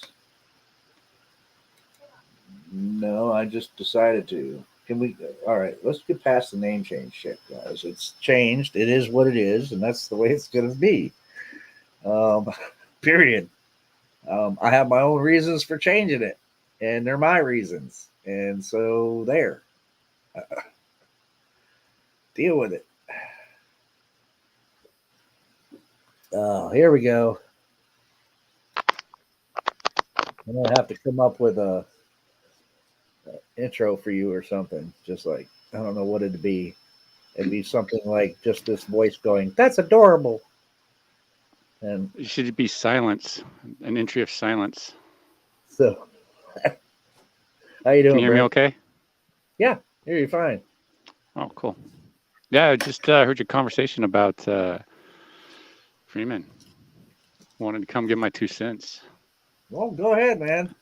That's what this is all about, man. Everybody's got an opinion, and What's up, my Jay? opinion about shit ain't the most important one. Yeah, no, it's I watched that interview last night, or most of it. I had to bounce out and go do something, but that was really a revealing, really good interview. Well, I gotta watch the I rest have, of it. I haven't seen the rest of it. yeah, I have a lot more respect for Michael Freeman and Yeah, what he's doing and stuff from it because, yeah, it's irrelevant for him. It's kind of irrelevant if it's true or not, if it's a hoax or not, because so many people believe in it, right. and it's almost irrelevant. But ultimately, the Freeman footage is. It's hard one to accept as being real. Just look at the footprints leading right up to it, right before the money shot. They are like, they are bad. I actually Yeah. have I used one for my screenshot on one of my videos talking about the Freeman footage last year. So, and it's just because it's so ridiculously bad, you can tell it's just made. Like it was made, and Renee DeHinden, talked about how he made them and how he has his like the little sausage toes. And I did think that Michael was a little disingenuous with thinking that people were more jealous or whatever of Paul Freeman and whatnot. Um, you know, um, I did think he was a little disingenuous when he was talking about the detractors and stuff. Mhm. But I thought he handled it really well. But yeah, Joel Harding, one of the world's best man trackers, uh, was able to prove that it was a fake footprint or fake prints that Joel Harding or that Paul Freeman presented to the world at his watershed job back in the summer 1982, uh, because he found these prints. No other prints or Bigfoot activity was ever reported before then until Paul Freeman showed up to be a patrol the watershed part time, and he came in obsessed with Bigfoot. So, he found these prints, and then so he took them to his superiors. The superiors are like, "Oh, geez, well, what's up?" So they have access to Joel Harding, apparently, with the tracker. He has access to him. So they reached out to Joel because it could be a security threat. It's a watershed area, so it's like got security, so they got to fly in this guy, Joel Harding, who's the best. And so they showed Joel Harding photos of the print beforehand. And so people are saying that he went in with a pre-existing bias, thinking that they were already fake because he saw prints prior or the photos prior. So he gets there and he's like, oh, geez, these are like really fake. And so he does send a letter to Paul Freeman's boss stating why they're all fake. And I did a video about this last year, so it's out there. And so it's fake. They're fake. And Paul Freeman was so embarrassed he quit his job because of that. And you know, so that's the guy that, and Thomas Steenberg, let's not forget, said that Paul Freeman had Ivan Mark syndrome, and so that they're kind of, he was an investigator at the time.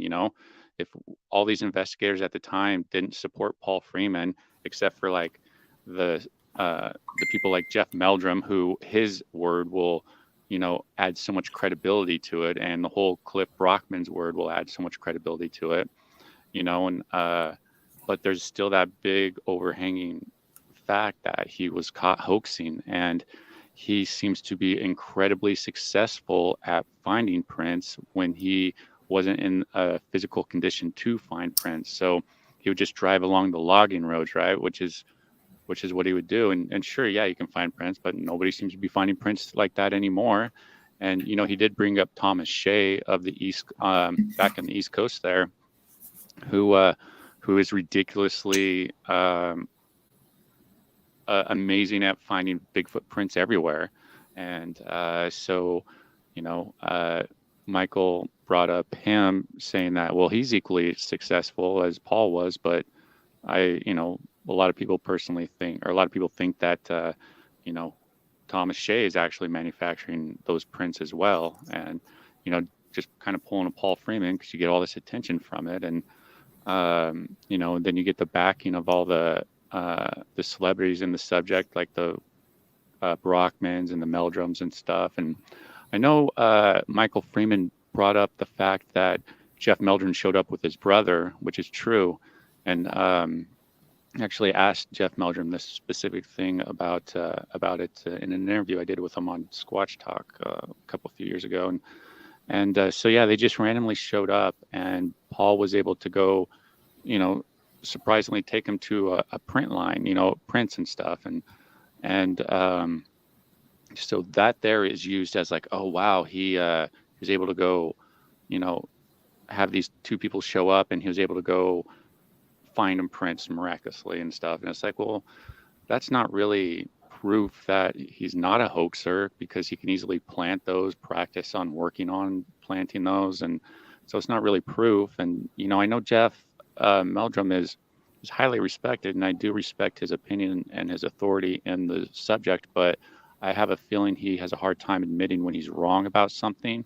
And I don't think and I think that there is a certain sort of stigma that gets associated with, if you do not accept these people as like the Paul Freemans and stuff, you won't, because they're accepted by everybody. So if you come in and say, oh, well, I don't really accept him, I think he's a hoaxer for X, Y, and Z, and the evidence really shows that we shouldn't be trusting this guy, but you can't speak up about it as much. If you do, you're not going to be accepted by all those people, you know, like the Meldrums or the Brockmans or whatever. And so a lot of people don't really speak up as much of it, really. And so a lot of the information kind of gets suppressed, you know, because Meldrum and Brockman, who were big advocates for this, you know, and who the book was made through Hanger One Publishing. I'm not saying anything, but, you know, financial motivation right there. And so anyways, it's yeah, it's there's no reason why we should accept his information, but good luck trying to speak out against it, because, you know, it's just not really well accepted. And you're right, there is no smoking gun of like, hey, yeah, look in the Freeman footage, you can see the zipper right here. There's nothing like that. In fact, you know, I know Doug Heichag has talked about doing enhancement on it to say, hey, look, he's picking up a baby now and stuff. It's like, well, really, is it? I haven't seen that footage personally, so it's like I can't say for certain, but, you know, is it really? I mean, the prints leading up to that footage is ridiculous. Like a 5-year-old could see that they're fake. I mean, they're ridiculously fake. If you pull up a video of it, you'll see that they're ridiculously fake. It's right before it's the money shot. Yeah. Because those are apparently the Bigfoot prints. Just leave them right there in the open, you know, for people to find. Yeah, I barely remember. I mean, I can remember seeing the money shot. Oh, there he goes. Yeah, I remember seeing that. I don't remember seeing the prints leading up to it, but I mean, it's not really important that I don't remember that. They're there, but, you know, so what do we do about, you know, things like, because like I say, look, I'm with you. I have respect for Jeff Meldrum, because he is a scientist and he's an anthropologist, physical anthropologist, etc. And, you know, I've spoken to him 3 times, and he's a very nice man, and I take, you know, what he says, but when it comes down to that, like, do you think it's just because he doesn't want to go, you know what, I was wrong, and those were fake prints? I mean, because I'm not saying that he's beyond being wrong about something. Everybody can be wrong about something at some point in their life. So I mean, what do we do about that kind of thing when there's something? But then you get this person, like you said, I forgot what you said his name was, the Joel tracker, Harding. Joe Joel Harding, Harding, who is a professional tracker that looks at these world's tracks. best. Those World's aren't on best. real foot, you know. So then you got to be like, well, wait a minute, how come this guy who knows his shit about tracking and tracks and stuff is saying this, but this other guy's sticking to his guns or whatever? I mean, has anybody gone since this whole thing and asked Meldrum what his opinions are still, or Well, yeah, he still backs it up. really? I mean, he still backs up everything with Freeman. He acknowledges that there was some hoaxery at the very beginning, but he's not solid that it was intentionally hoaxing. Like he justifies it in a way. And I personally don't think that I've never heard Jeff admitting he was wrong about something when when he was, or that's the thing is I don't know if he really does believe that those prints are real or like all this stuff is real with Freeman or if he's just so invested that he can't admit he's wrong from it. And if Jeff is one of the most influential people in this subject, and if he speaks up Guaranteed. about that, it's going to cause a huge rift in the subject of the people in the Freeman camp, because a lot of people consider that the number 2 footage of Bigfoot next to Patty. And so if you do that, you are just opening yourself up to a lot of aggression towards people who want to protect that film, Freeman, that whole ideology and stuff. Jeff would never. Jeff would just constantly be bombarded with that type of discussion of like, oh, why do you think it's fake and stuff. So I think a lot of these people just do play it safe and don't really want to aggravate the whole population of the crowd there, so they can kind of continue doing what the whole Bigfoot thing is, which is like, hey, let's go do the conferences, let's go promote stuff that might not be real. I don't really believe it to be real, but I'm gonna still promote it anyways, just because I don't want to upset the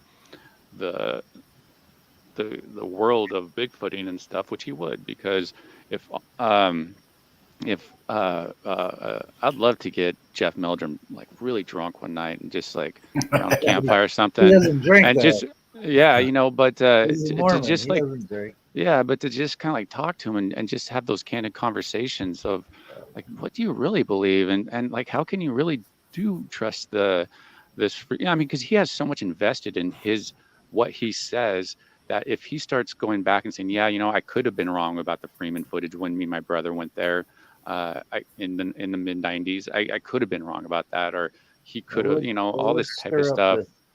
It would really mess up what his role is in this subject, because now people have to be like, well, should we doubt him about this other stuff, because now he's like now casting doubt about this stuff, and you don't know how all the people are going to respond. And again, since he's the biggest influencer, he has a bigger role to play with the words that he says. And as far as doing anything about it, there's nothing that anybody can do. All we can do is just stand our ground on the opinion and make sure all the information gets out there. Like, that's why I did the videos about Joel Harding and his contribution into the Paul Freeman saga that is what it is, because it's such an incredibly important aspect of it, because like virtually nobody really knew that Paul Freeman was caught hoaxing by one of the best trackers in the world. So it's not like some random dude like, oh, hey.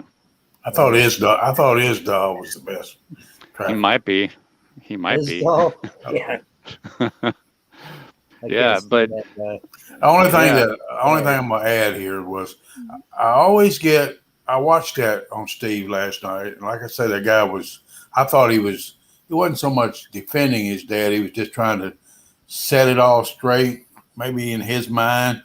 But then there's always one thing that puts doubt in my head when somebody goes on these shows and they start talking about, well, in my new book, when they bring that in there, that always throws that doubt in my mind. Now, wait a minute. Are you doing this to sell books? Yeah, it does make you wonder about that. Yeah.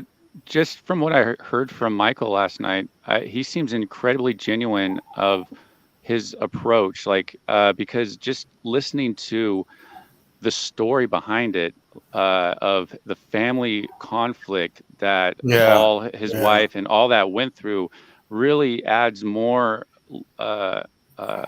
credence. To like a lot of this different stuff. So yeah, it's I don't know. It's weird though that the other son, Dwayne, doesn't want anything to do with it. Because he's the one who's the whole part of it was a lot of people were saying, "Oh, that was the son Dwayne in a suit," right?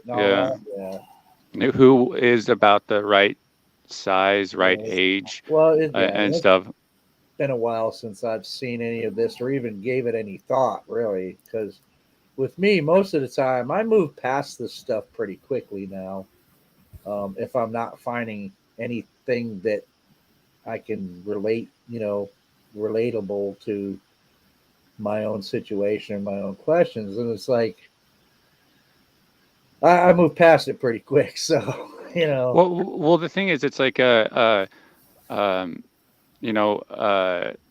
we're going to talk about it, it's it should always have all the information included, and that's unfortunate that a lot of people just don't know that information. And I think if they did, it would really change their perspective. Like, I bet you if you pulled up a video of those prints, you'd be like, oh geez. And it's going to take your belief into the Freeman film all the way down. It's going to go, well, I've had that happen to me plenty of times, man. I mean, I could have swore that the footage of the what was it? Where was it supposed to be? In the Mississippi? Oh yeah, footage or whatever. I swore up and down that had to be real, man. Until I found out that it wasn't, and then but I was convinced because the evidence was there to go, no, this is fake, man. This was something that was done prior to a movie. I forgot who. I think it was Steve that brought it out. Steve's the one that ruined it for me. That's right. Yeah, I blame it on son Steve. of a buck. He's always for me. That son of a buck's always running stuff. Always educating us. He's always ruining shit, man. All the educating time. us. But yeah, I mean, I had to accept that, which is always a big disappointment, right? And that's the thing, though, is that this is why I don't think my channel, of course, would ever get any big traction, because I am one of those guys, man. I'm one of those guys that, like, look, I saw something out there, man. It was standing 40 feet away from me, and I want to know the real fucking truth about this shit. And so I ask a bunch of questions, man, and all the Bigfoot influencers that are out there that, yeah, I know that plenty of them are nice people. Jeff Meldrum, he's a nice guy, wonderful guy, great guy to talk to, have dinner with, all kinds of stuff. Cliff Berkman, he's a nice guy. I've interviewed him once a long time ago, and nice guy. But, I want to know how all these other people and, the Bigfoot influencers, and not just those guys that have been on TV shows or whatever, but all these other people that are claiming all this shit, man. It's like I ask the wrong questions because I just don't automatically take it all as true until you can give me some evidence, man. And that's why I'll never get any traction with any of those types of people. Like I'll never be invited to Beachfoot or whatever it's called.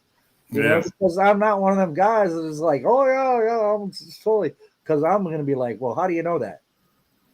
Where's the data? Where's the evidence? I'm right with you, Joe. Both of us have probably seen that thing as close as any two human beings is, and you got all these people out here throwing all these theories about them, but I'd seen them damn things, Now, how come we can't get any answers to what we were looking at, Yeah.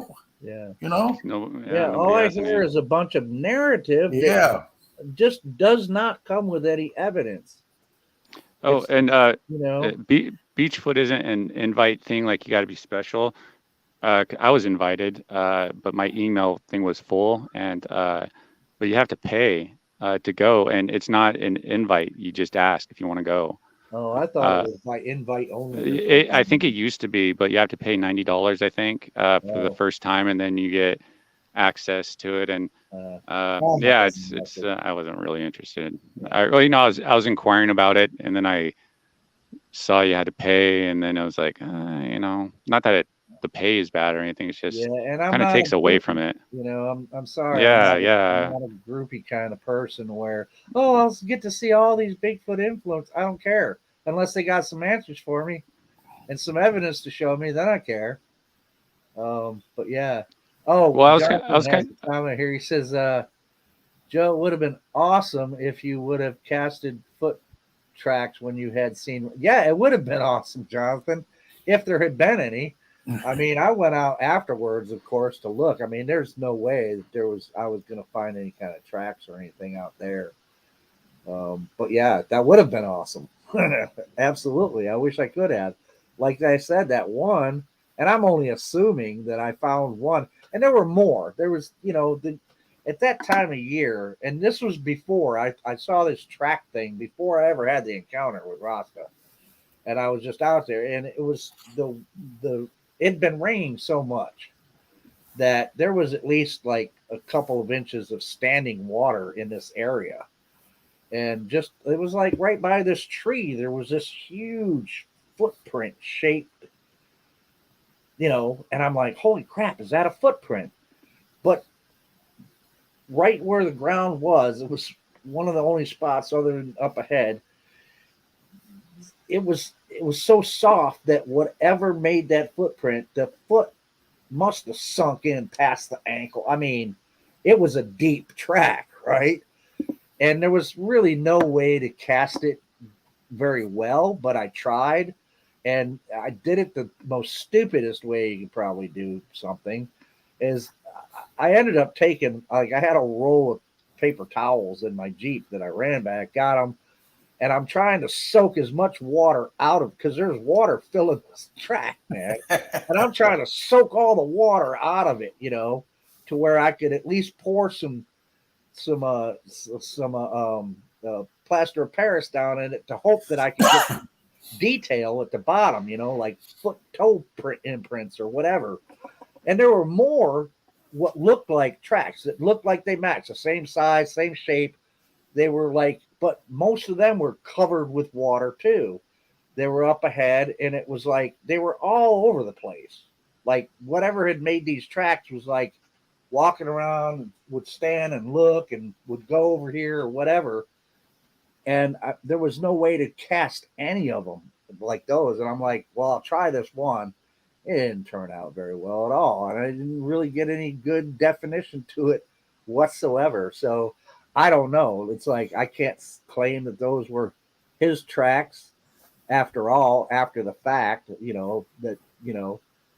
for all I know, maybe it was somebody, a hunter, that, and they were boot prints for all I know. I don't know.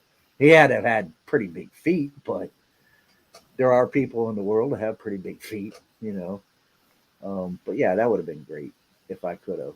I wish I could find some tracks out there. Yeah, I actually just saw some feet of these. I cannot think of where they're from, but their toes are so displayed because they climb trees, So Mhm. like their thumb is almost like getting to like how a monkey, a gorilla's thumb is. So It's like their toes divergent, though, right? yeah, more divergent of their toe because that's what they do and stuff. And looking at their toes, it's like, geez, that's like it's incredible how displayed they were.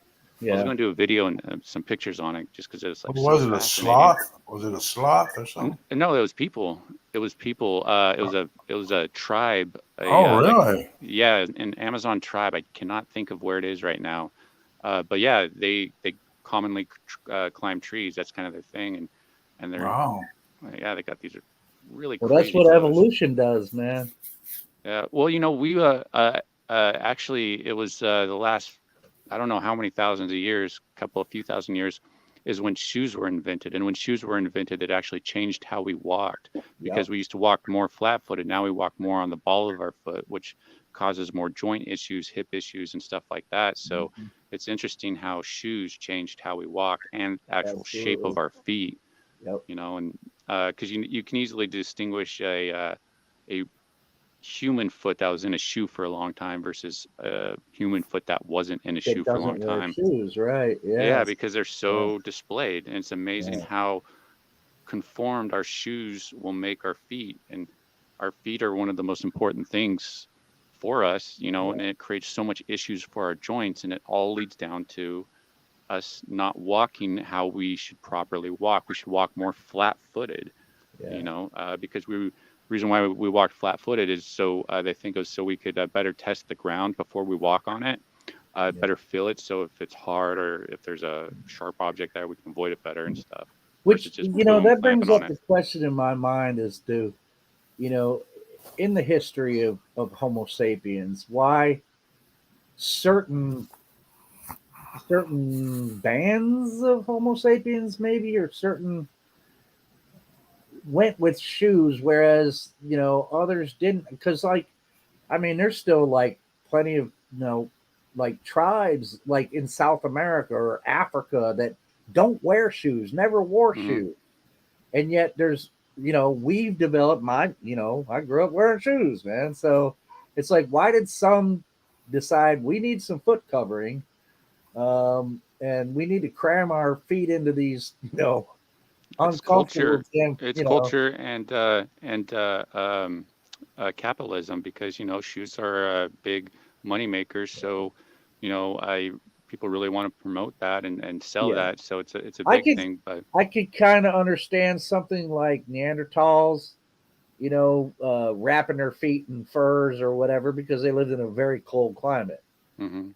So it was probably pretty cold putting your bare tootsies in snow all the time. Yeah, yeah, yeah. Yeah, I mean, they probably wrap their feet, to just give them more coverage from the elements, but it wasn't to a point where it changed their walking Right. style and Yeah.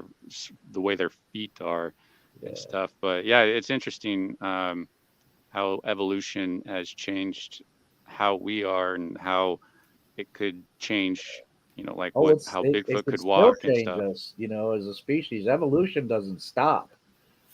Oh yeah, yeah. People think that, and that's the thing I giggle about sometimes, is that people think we've evolved to the pinnacle of what we're supposed to be. That's not necessarily true. It depends on the environment, how the environment changes, whether we're adaptable to it, and what adaptations are come to be to allow us to successfully live in those environments. So evolution never stops. It's a Hmm. continuing process. Hmm. um, so who knows, man? I mean, but yeah, that's kind of interesting about that. The ones about the people that climb trees and their feet are shaped more like their big toe is more Yeah, yeah, it's divergent crazy.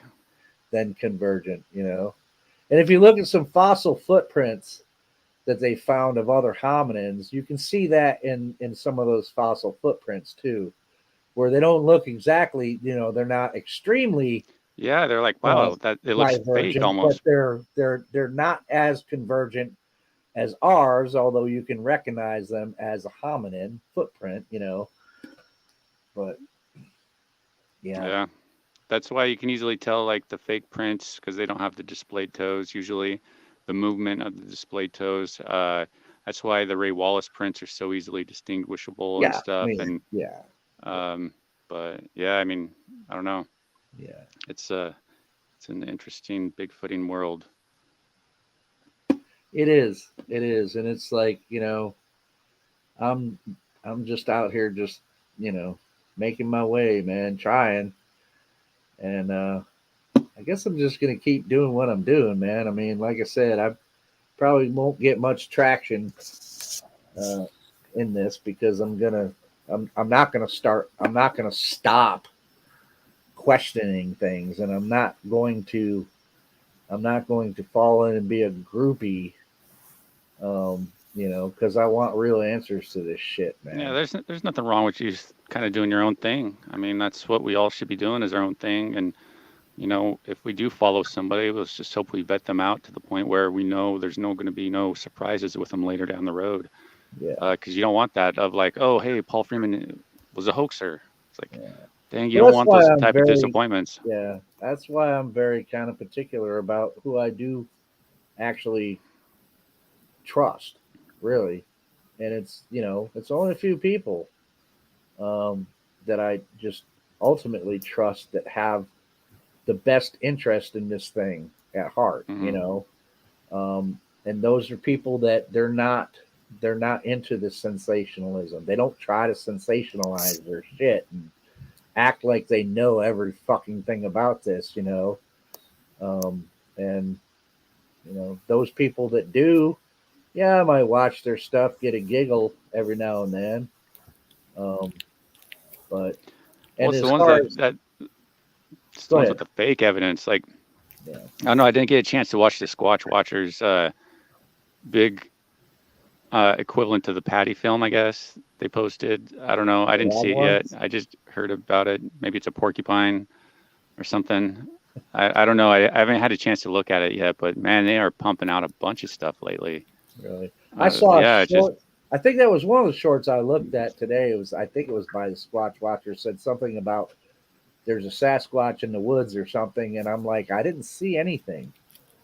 And supposedly by the title, you were supposed to be able to see one on camera, but I didn't see anything. He put out a short yesterday about the 10 best Squatch Watcher somethings.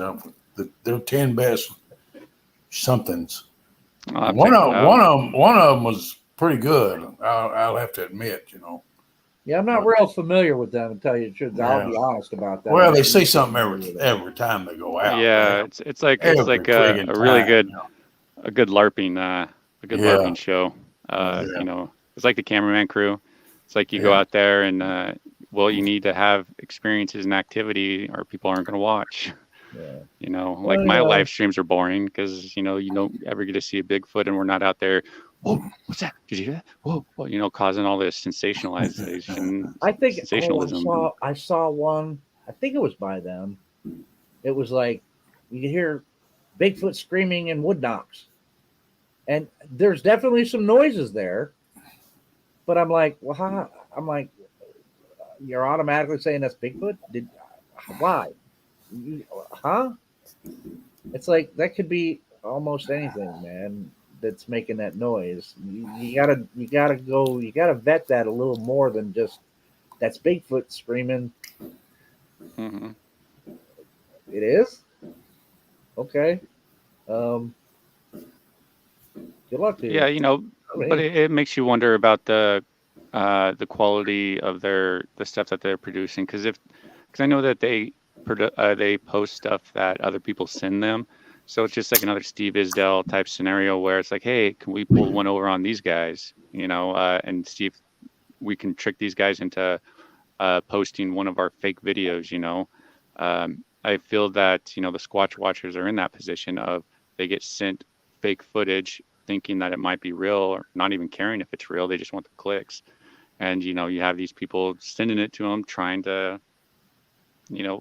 fool everybody, really create those stories. I just really want to hear some of these noises that people are claiming are Bigfoot sounds, man, because every time I go out there and I've recorded something, now I'm not saying that I haven't heard some sounds out there that I can't automatically identify, but my brain no longer goes to, and I'm not saying that at one time it might have, it definitely would have at one point in my life earlier, many years ago.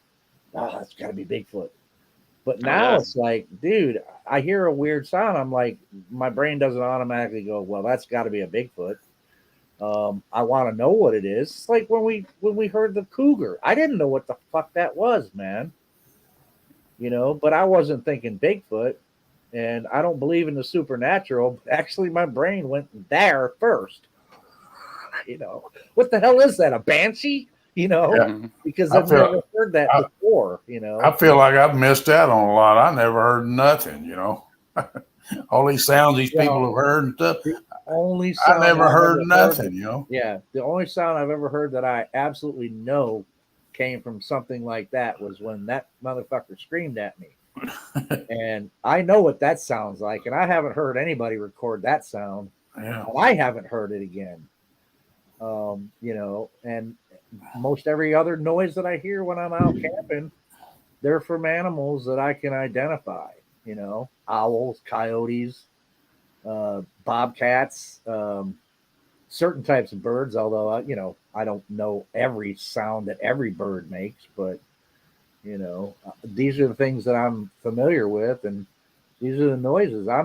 You know, all these things that they're calling, like again, with the, I swear, man, I think some of these whoops may be whooping cranes or loons because I've never heard any of these types of, oh, that's a Bigfoot whoop. I've never heard that in the woods ever.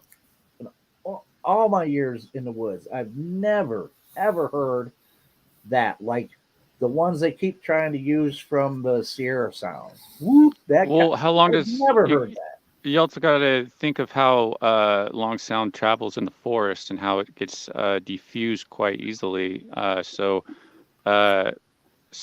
you might not hear it because it's been diffused to the point there it just sounds like background noise. You know, because unless you're like right up next to it and you're in the forest, you're not really going to hear it unless there's an open area like a big lake or something that will carry the sound a lot further, or something like that, or a Mm-hmm. snowfield that's really huge, you know, flat snowfield or something to carry the sound.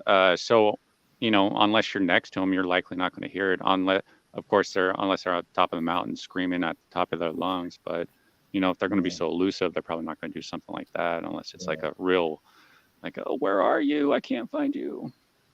Maybe that type of Well, scenario. it's the same thing with the, you know, the what everybody says. Well, I've heard that before. The samurai chatter thing from the Sierra. I've never heard that ever. And I'm not saying it's not possible that Bigfoot can make noises like that or that they don't, but I've never heard it, and nobody's ever proven that it's Bigfoot. You know, I mean, Yeah, that's an interesting one with the Sierra sounds, just because, yeah, no one's able to replicate it. I hear people have audio of it that's that they said that they recorded, but I personally haven't heard it. It's just one of those things that you always hear. But you know, with that there, I know some people think that it's a bear or known animals or something like that, and I don't believe it is. I don't either because I've That was never out heard there a in real bear make time. that kind of noise. Yeah, constantly too, and all this different type of chatter noise. A bear doesn't do it. You know, the only other possibility is that it was them pre-recording it and setting the recorder out in the forest and knowing the cues of the back and forth because they interacted with it back and forth. So it's like, okay, so you know, you get kind of how the flow is going to be. So that's the only way I can think of them doing it is to set a recorder out there, a speaker a player and a speaker out there, and just have it projected, and then just you know, people do it to us right now with Bluetooth speakers. People getting busted all the time with like, oh wow, look at this audio out here, but it's just really a Bluetooth speaker that somebody threw out in the woods. Same situation. That's the only way I think that the Sierra sounds would be faked is if everybody was in on it, and because everybody would have had to have been on it, and but you know, and I'm not saying that they're fake. I mean, I'm yeah. willing to consider the fact that they're genuine noises of something. I just don't know what that something is, and I can't you know, just go, well, yeah, it must be Bigfoot because that's just, again, somebody mentioned it. It's not I responsible. say Bigfoot of the gaps, man. You know, it's like, Yeah. well, if I can't explain what it is, then it must be Bigfoot. No. Yeah, which is never a responsible ideology, or you know, a way to come to a conclusion. It's not responsible at all, and you're doing a disservice to yourself and anybody that you talk to because they're either going to believe you or think that you're crazy or not well thinking right because of your improper conclusion and stuff. But yeah, it's, I don't know, it's a fun, interesting subject at times. Oh, and stuff, always, so man, always. I mean, yeah, even the irritating shit is, you know, still kind of fun, and I mean, get right down to it. It's what makes this whole circus go around, right? But Yeah, I mean, it does. And um, I know people are like, oh, we shouldn't talk about other people. It's just, we shouldn't give them sunlight or all this stuff. And I don't know, I disagree. yeah, I, I, me too. I think that it's inevitable these conversations come up because there's so much hoaxing going on in the subject, and to turn a blind eye to it is it's wrong to do, because you're just allowing that to happen. It's like allowing abuse to happen almost. You should speak up and point it out and bring sunlight to it, so Yeah. other people don't fall for it and have to be Well, subjected to it. I'm of the type, man. It's all that we shouldn't the whole we shouldn't do this or we shouldn't do that. We don't want to upset the apple cart time type mentality. Well, I'm sorry, man. That's not me. I think anybody, if you see bullshit, you should call bullshit if you know it's bullshit. And I'm not saying call bullshit if you don't have a reason to, just because it's personal incredulity on your part. No. But if you've got a reason and a very good reason, then yeah, you should. And you should be like, this is why this is bullshit. Not just, oh, well, that's bullshit because I just don't believe it. That's just Yeah, personal incredulity. And that's no better than confirmation bias. But yeah. I mean, it offers nothing if you're not offering up receipts or some sort of real validation, or real opposition to what's being presented, as far as what they're presenting as Bigfoot evidence. You have to have the receipts. You have to show why it's a hoax, because if you don't, yeah, why should anybody believe you? yeah, If you don't have all those facts and receipts and yeah. and You put it got to together in have a it way on. that's easily explainable. Yeah, you got to have it on both sides. I mean, you either have to have the receipts to show that it's a fact and it's real and it's evidence, or you have to have the facts and that it's not real and it's a hoax, if you're going to call it that or whatever. Absolutely, man. And I've said this before. You know, either confirmation bias or personal incredulity. Neither one of those stances or those ideals or whatever. Neither one of them are going to lead you to the truth. Neither one of them. You know. Yeah. Um, Oh, and but I also wanted to make a comment too, because of the last show that you did that I had to work. I couldn't jump on, but I did listen to it. The one with the Mike Patterson and Todd Standing, their little squabble. You mentioned, yeah, you were asking the question is, why does Todd Standing now speak up about this, or what's his motive? Why would he do this? It's nothing he's ever done before. So what is it now? And I truly believe it's because there's uh, it's easier to talk about these people and not get the backlash, because if he would have talked about that like last year or something, I think that he would have gotten a lot of backlash because it just would have been him saying it. But now all these other people are saying it, not just me, but like Steve Coles and Todd Standing sees some of this stuff because it oh, gets sure he posted in those does. channels. Yeah, and but I think that's what it is people just feel more comfortable about speaking up and talking about Yeah, the what they truly feel about these people, about these hoaxers, because there's just more opportunity and it's just more accepted now for whatever reason. And I think that that's why Todd Standing went after Sasquatch Ontario the way that he did, because everybody went after Sasquatch Ontario, so it's like he was able to jump on that knowing he's not going to get any real backlash from it, yeah, and he's able to give his opinion on it. And in my opinion, I think that that's why he spoke up about it, or yeah, he made those comments about it. Because I was just like, I forgot what I was doing. I was just like watching some on YouTube, and then it was getting kind of boring. And then Todd Standing's live was there. I'm like, huh, let's see that little Todd's face there, like that. I'm like, all right, I'll check it out on board. It's like a Colorado Bigfoot, and yeah, I turned it on at the right time, and he started talking about that. I'm like, oh shit, screen record, turn back, go back, and so I was able to get recorded, and I was like, oh wow, that's really good, because even though it's like the pot calling the kettle black here, it's the irony of a hoaxer calling a hoaxer, calling out a yeah, hoaxer, yeah, but it's one of those things that help define, because a lot of loyal followers of Todd Standing will no longer believe in Sasquatch Ontario because of Todd Standing saying that, and again, it's like, that's why I try to get all that stuff out, especially putting the names in the title and stuff. I get literally almost every day, I get a message of people saying, "Oh, thanks for speaking up about this. I didn't know how to think about this, or I didn't know how to feel about it. I was so conflicted. I just, needed some more information or some more discussion about it to better process it and better understand it from all different perspectives." I literally get messages every day, pretty much every day, every other day, I would say for sure. And it's great, it's great because that's what you want. And that's why I always recommend, to put the name in, because if you go look at Mike Patterson's stuff on his search, you'll see my videos start to pop up right up on his searches.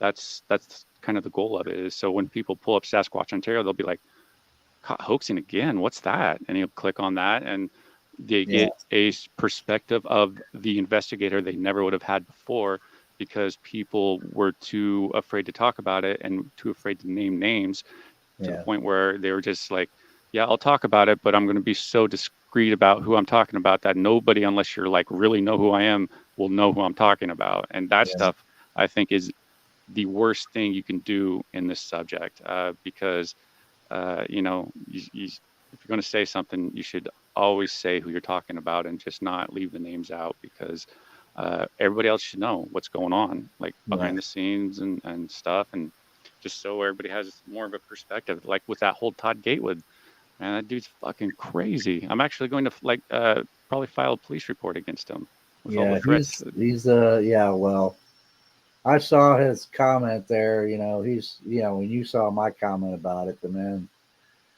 I think he's a little confused about his own sexuality there. He seems like quite the homophobe too, for one thing, and that always is a red flag for me.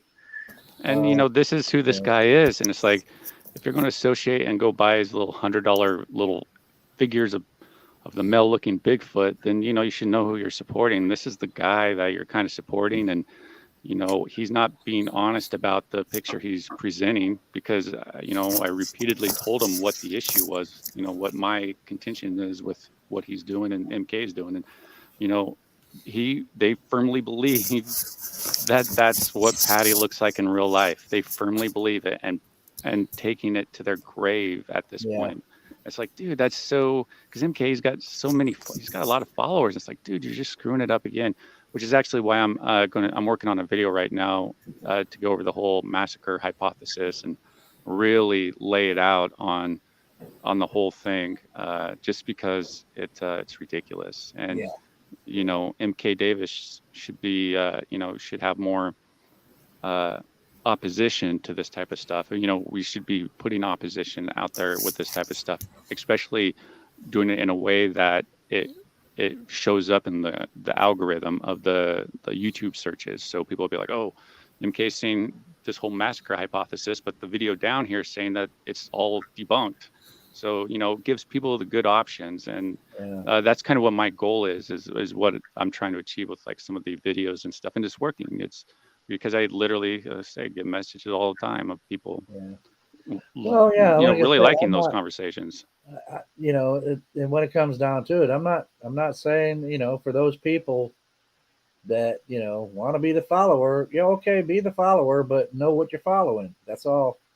Yeah. And don't hate on the person who's presenting the information, with the whole, and the perfect point of it, perfect example of it actually is the whole Mark Bell thing and the beef jerky Sasquatch picture. And there's still people that swear, "Oh no, that's real," even though not only me, but other people right in that same thing with that picture that posted it, they showed the same. And there was still somebody that came back at me that took more and said, "No, look, here are the pictures, and you can see they're not the same." And it's like, yes, isn't that amazing? Yes, they are. They're exactly the same. Isn't that bias, that cognitive bias, amazing to witness in real time? Like I first experienced it with a Bigfoot tree, where I'm like, guys, it's the branch right there, and nobody, they'll be like, "No, No. There's a Bigfoot No. living underneath No. there because I'm more emotionally invested into it, and I don't want to believe anything other than that. So I'm just going to keep believing, in Mark Abel and all these different crap that he throws out there and stuff. It's just it's amazing to witness, and that's stuff I try to highlight and discuss and stuff because it gives a good perspective of how to better understand who you're dealing with in this subject of how people will lie to you straight to your face. And I like to give examples not only in the Bigfoot community but outside of the Bigfoot community about the lady who lied about being the 9/11 survivor and the whole documentary that was made about her. Yeah, and how she was so invested into that community and she was such a leader into that community, but she lied about everything. Everything. Like, who would lie about that? Like, wow, what kind of psychological uh thing is going on up there that they need to do that and thinking they are not going to get caught? That's a level of narcissism that's like Incredible. but you see that in this subject, maybe not on that degree, but you'll see it in this subject. It's like, dang. Yeah. But you also see it in real life too, and that's a lot of similarities between a lot of these Bigfoot hoaxers and a lot of these narcissistic people in life that are just shitty people, and they're one and the same in my opinion. And I have a lot of experience dealing with narcissists and stuff, so I'm able to handle them and navigate the whole thing a lot better with them and stuff, and really show you here. Let me show you how this dude's a narcissist, because it's like you just give them enough rope, give a narcissist enough rope, they'll hang themselves. They'll do it every single time. Yeah. And that's why I'm always against of like banning people or something. I'm like, don't ban them yet. Give them enough rope. Just let them show people who they are, and so you don't really have to show other people who they are. You just give them I don't think stuff. I've banned anybody ever. Well, one guy, and that's only just because he was just my own personal troll, and I just got tired of it. But for the most part, I don't ban anybody, man. It's like you can, like that one guy that kind of gave me the veiled threat about, well, if you called me a hoaxer, I'd see you around. Well, what does that mean? What do you mean you'd see me around? But yeah. Oh, that's a funny comment. Sorry. Helton says, next Joe will be telling me Vanilla Ice ripped off Bowie and Queen. Well, he did. Bum bum bum bum bum bum bum bum. No, it's bum bum bum dum dum bum. Yeah, right. No, see, it's different. It's different. Right. I swear. It's just a little different. Yeah, just a little bit. But yeah, get me drunk enough, guys, and I'll wrap Vanilla Ice for you. That's right. There you go. There you go. We'll get you on. Well, there's that shindig later this month, so there's a good opportunity there. Better hope someone's filming. Oh man, I'd pay to see that. Is that a real mic in front of you, or is that part of the set on your background? This? Yeah, that's a real. Oh yeah, one. it's real. Yeah, okay. That's real. Yep. This is fake too. Well, I kind of figured that, but yeah, not really on a boat in a lake. You don't see my hair waving. There's a good reason for that, Brent. In case you haven't looked in the mirror lately. You don't see my bang, dude? You see it? Don't see any hair. It's right here. Look. Yeah.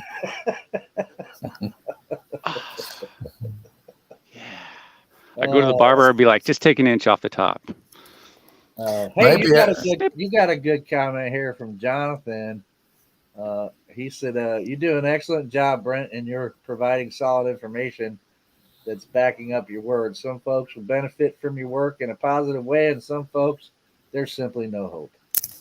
That's true. Thanks, for that. And, I just learned from, people like Steve and all these other people that I feel are doing it the right way. And, I just tried to do something like that. But, I mean, there is going to be no hope for people. And once we realize that, it's a lot easier to navigate and let those people go, that we don't need to convince them. We don't need to show them. We don't need them to believe us that Paul Freeman's a hoaxer or XYZ. You just let it go, just as long as the information's out there. And like I say, sometimes it's like planting a seed. You got to let it grow and nurture and let them process the information. And if they're honest with themselves, they'll come back and say, hey, yeah, you were right about this, XYZ. I have it happen, not as often, but I do have that happen where people come back, and actually I have subscribers and friends now that were like that. I don't think they really liked me at the very beginning. Like, I don't think Matt really liked me. I think I know he didn't like me because he said he didn't really like me because he didn't really understand me. He just thought I was a bully, a jerk. I'm like, God, dude, this guy, all he does is just talk about shit about other people pretty much, and but it's like he started to see like, oh, well, yeah, he's doing it for this reason, X, Y, Z. So yeah. Well, like I said, man, I'm always the kind of guy that, you know what? Sorry, some people might not like it, but that's fine. If they don't like it, they don't have to watch. But I'm always going to be like, well, if I have a reason and I have good reasons to think something is bullshit, I'm going to call bullshit, man. Sorry, if you don't like that and you can't accept that, then, well, I don't know what else to tell you. But when you call bullshit, the more information that you provide with it of why it's bullshit, receipts and all that stuff, absolutely, less people will be combative towards you. And like literally, I don't know what's going on because I don't really get any hate comments at all. Like very, very, very rare. And I don't know what the deal is if they're just like thinking like, oh, he's just a jerk, I'm never going to speak up, just blocking him right away. Or if the way I'm presenting it is really disarming a lot of what their attack would have been towards me, which is what I consciously try to do in the videos that I make, just so I can avoid that. Because if you can prevent drama before it happens and still communicate what needs to be communicated, that could be, incite drama. Then, the more you limit that with your presentation, the better off you'll be. And I think it works too, because like I said, I don't really get much drama from people. I'll get the occasional comment here or there, but like I'm actually engaged in this conversation with somebody, and I hope they respond back to me. I think it's a Colorado Bigfoot video that I did, and they're like they're on the cusp. They're like on the cusp. I'm like, no, I'm sorry, it was Sasquatch, Ontario. I'm like on the cusp. I'm like, just go check out the Truth Prevails YouTube channel, and then come back and talk to me. And let's continue this conversation. Because I really value those people who are willing to go take that journey and look at the other side of the evidence, and really, because I'm confident in that evidence, that to go send them that way, but to have them go look at it and change their perspective on the information that they didn't know before and have a hard time accepting, but to go there and watch it and to understand it and to start incorporating that into your belief with that person, that's a really powerful thing. And I try to have that sort of engagement as much as I can with people, and it's rare because people aren't that honest. They can't be that candid and have that sort of humility for themselves. So it's really rare to have those type of conversations. And the last one that I had, it was over the cameraman crew. It was somebody who was a subscriber, follower, really loved them all. And I asked them how it made them feel when they learned about this. And I read how it made them feel. And it was a horrible feeling to learn that these people weren't what you thought they were. And it sucks. Yeah. It's always tough. Yeah. It is. Yeah. It's always tough. I mean, look, I really, again, honesty is always the best policy. When I first ran across, I've been there in that situation myself. People that I thought I really had high hopes for, was really like in their court. Todd Standing was one of them. And then eventually when I became convinced that what I thought was just real shit was not, I was like, fuck, man. I was disappointed, man. But I'm not going to, lie to myself, and just so I can continue believing in somebody that doesn't really deserve for me to believe in it. Why aren't you going to lie to yourself? Why wouldn't you? Why wouldn't I lie to myself? Because I want to know true things, not fake things. You don't want to live in a fantasy world, something that is going to ultimately be ruined in the end. So it's just like you're using it as a crutch to better navigate it. Yeah, but there's still a certain amount of people, no matter what you show them, they're strictly in this for the entertainment. Oh, It's yeah. strictly entertainment, you know. Mm-hmm. Mm-hmm. And And that's why number of those people. Yeah, and that's why you better, it's, you know, when you it's best to identify those type of people when you go discuss them. That's why it's like I can easily identify certain people, certain types. It's like, oh, well, I know I'm not going to talk to them or bother responding back to them because I can see that they're just more interested in the entertainment aspect. They're not really interested in my values and goals in the subject. They're more interested in what makes them feel good, the personalities that they support, the evidence that they support, and that whole community and that whole thing and stuff. And a lot of people want that and stuff. Well, other people don't. I'll tell you what, that I remember when I first came on there, Colorado Bigfoot was one of the first ones I watched. And it was interesting as hell. I remember that 15-hour marathon he put on. I watched some of that. And he did that he's raising money, and you'd see those money things across there. Yeah. There's no telling how much money he raised that day. You know? Oh, yeah. Hundreds, if not thousands. Yeah. Yeah, he raised all kind of money and calling everybody idiots. And, you know, it's entertainment. But for me, I said, this guy's friggin' nuts. You know? Yep. And that's something that should raise a red flag with anybody. When you got somebody that's calling themselves a valid researcher that's trying to find out the real truth about this whole phenomenon, when they come up with the, you know, if you have questions or whatever, and they just come up with the things like, you're an idiot if you don't believe me type mentality, that should raise a red flag with you right there. If you don't believe me because, you know, then you're an idiot. You know, it's your fault. Yeah, you should believe me. It's your fault. Yeah. You know, I don't know. It's I don't know. I don't know. It's an interesting subject to be in. I'm trying to not focus as much on the hoaxers. I'm trying to focus more on trying to go see one, but that's even hard. And that's so hard. Watch your other.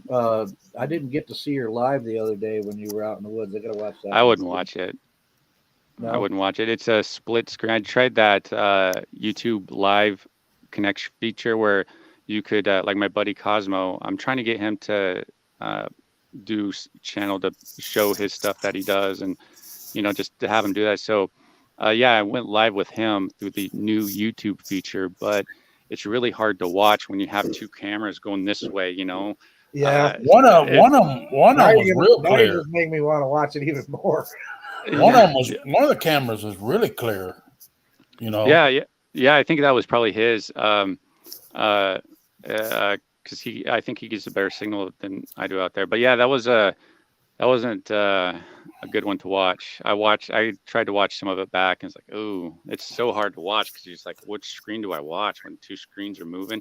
I think it's better if it's in a podcast setting where it's like you're just stationary and someone talking, not when you have two screens going like this way. It's like having two eyes, like, yeah. But we did get some really cool pictures of some elk and a little baby elk too. Gosh, got to be like a week old at least. Yeah. So I mean, cool to see some animals out there. We baited it. He bought 10 pounds of a salt lick and cut it in half and put it out there. And he baited it with some acorn powder stuff and something else, I think. And you know, I don't know. It's just kind of see what's out there. See how it goes. And Tristan was out there too. And you know, Tristan. He's like. He's a badass. Like he's a badass. He'll go anywhere. It's like he'll go anywhere, man. He's a good. We're lucky to have Tristan out there with us because he's a good, reliable, trustworthy person. That I feel that if he, you know, I personally think his audio is like some really good audio that needs more attention because I think it is so good. But yeah, he's one of the good ones out there. So. He was twisting that stick he had around. Looked like he's trying out to be a majorette. I know. I was going to call him the Star Wars kid there for a minute. Hey, and, just real quick, because we've been on here for a little while now. Yeah, I gotta go. 2.5 hours. Which one was it? I forget now who it was. Was it Sasquatch, Mike Patterson, or was it Scott Carpenter that was on the that show? The Truth Is Out There, and they deemed it. The show deemed it Carpenter. whatever footage as a hoax. Carpenter. Was it Carpenter? Yeah. Mm-hmm. Yeah. They actually called it a hoax. There you go. But yet he swears he's another one to say everybody that's against him or everybody that says it's not whatever he says isn't, a fact or whatever is all idiots. You're all stupid. And well, dude, you got a major TV show out there that had people, experts look at your shit and go, no, that's a hoax. Yeah. Yeah, well, I think I'm going to do a deep dive on the whole genome project people, all the people associated with it again, as far as David, Melbum, Carpenter, and, just some of the other characters involved in it. But I want to tell you guys something. I don't know if you guys know, but our favorite podcast YouTuber, Bigfooter, is going to be on a TV show. The How to Hunt guy is looking to be on a TV show now. So, I read something about that. Yeah. So it's like, wow, didn't see that coming. Wow. Didn't. I was like, wow. Didn't see that coming at all. That's another one that I was actually kind of interested in at first until I found out what type of a person he actually was. When he started threatening people and stuff like that. Yeah. Same here. It's his bravado that kind of turned me off. I'm like, dude, it's like, dude, you really need to go this route and be this way. It's like childish, It's just but it was self-serving because he got the attention he wanted from it. You go after the biggest names in the subject, you'll get the attention for it. He did. And bad attention is better than no attention, I guess, in a narcissist's mind. Any attention pretty well. Is good attention, positive or negative, doesn't matter. Yeah, I'm still trying to get the information about the guy who writes all the Bigfoot stories for everybody. Still trying to get that contact information so I can contact him and say, "Hey, what's up, buddy? Yes. I want to interview you." Yeah, that'd be interesting. I would, yeah. That'd be interesting. So, but anyway, hey man, thanks for popping on here with me. Yeah, I got to go shopping. Thank you, Brent. And it's been fun. It's been a good show. Hope everybody's enjoyed it. Everybody in chat, You guys are great. Thanks for showing up and learning all about this and why the stuff has changed around here when it comes to the name and all that stuff. It's sticking. So, no, I like Hominin 10. It's cool. Time. So, I like Hominin 10. Yeah, I like it too. Yeah, you can look at it that way too. You want Hominin 10. I'm just giving you a hard time. Where's Hominin 9 at? I'm waiting. Yeah, I'm waiting for somebody to be like, "Why is it called Hominin 10?" Yeah, Roman numeral. I've been trying to think of a way to work that in. Yeah, but that's cool, man. So no, it's cool. I like it. Hope to see you all again the next time around, which may be Friday. Who knows? I gotta see what's going on. And other than that, man, don't sweat the petty stuff. Don't pet the sweaty stuff. And see ya. We'll see you later.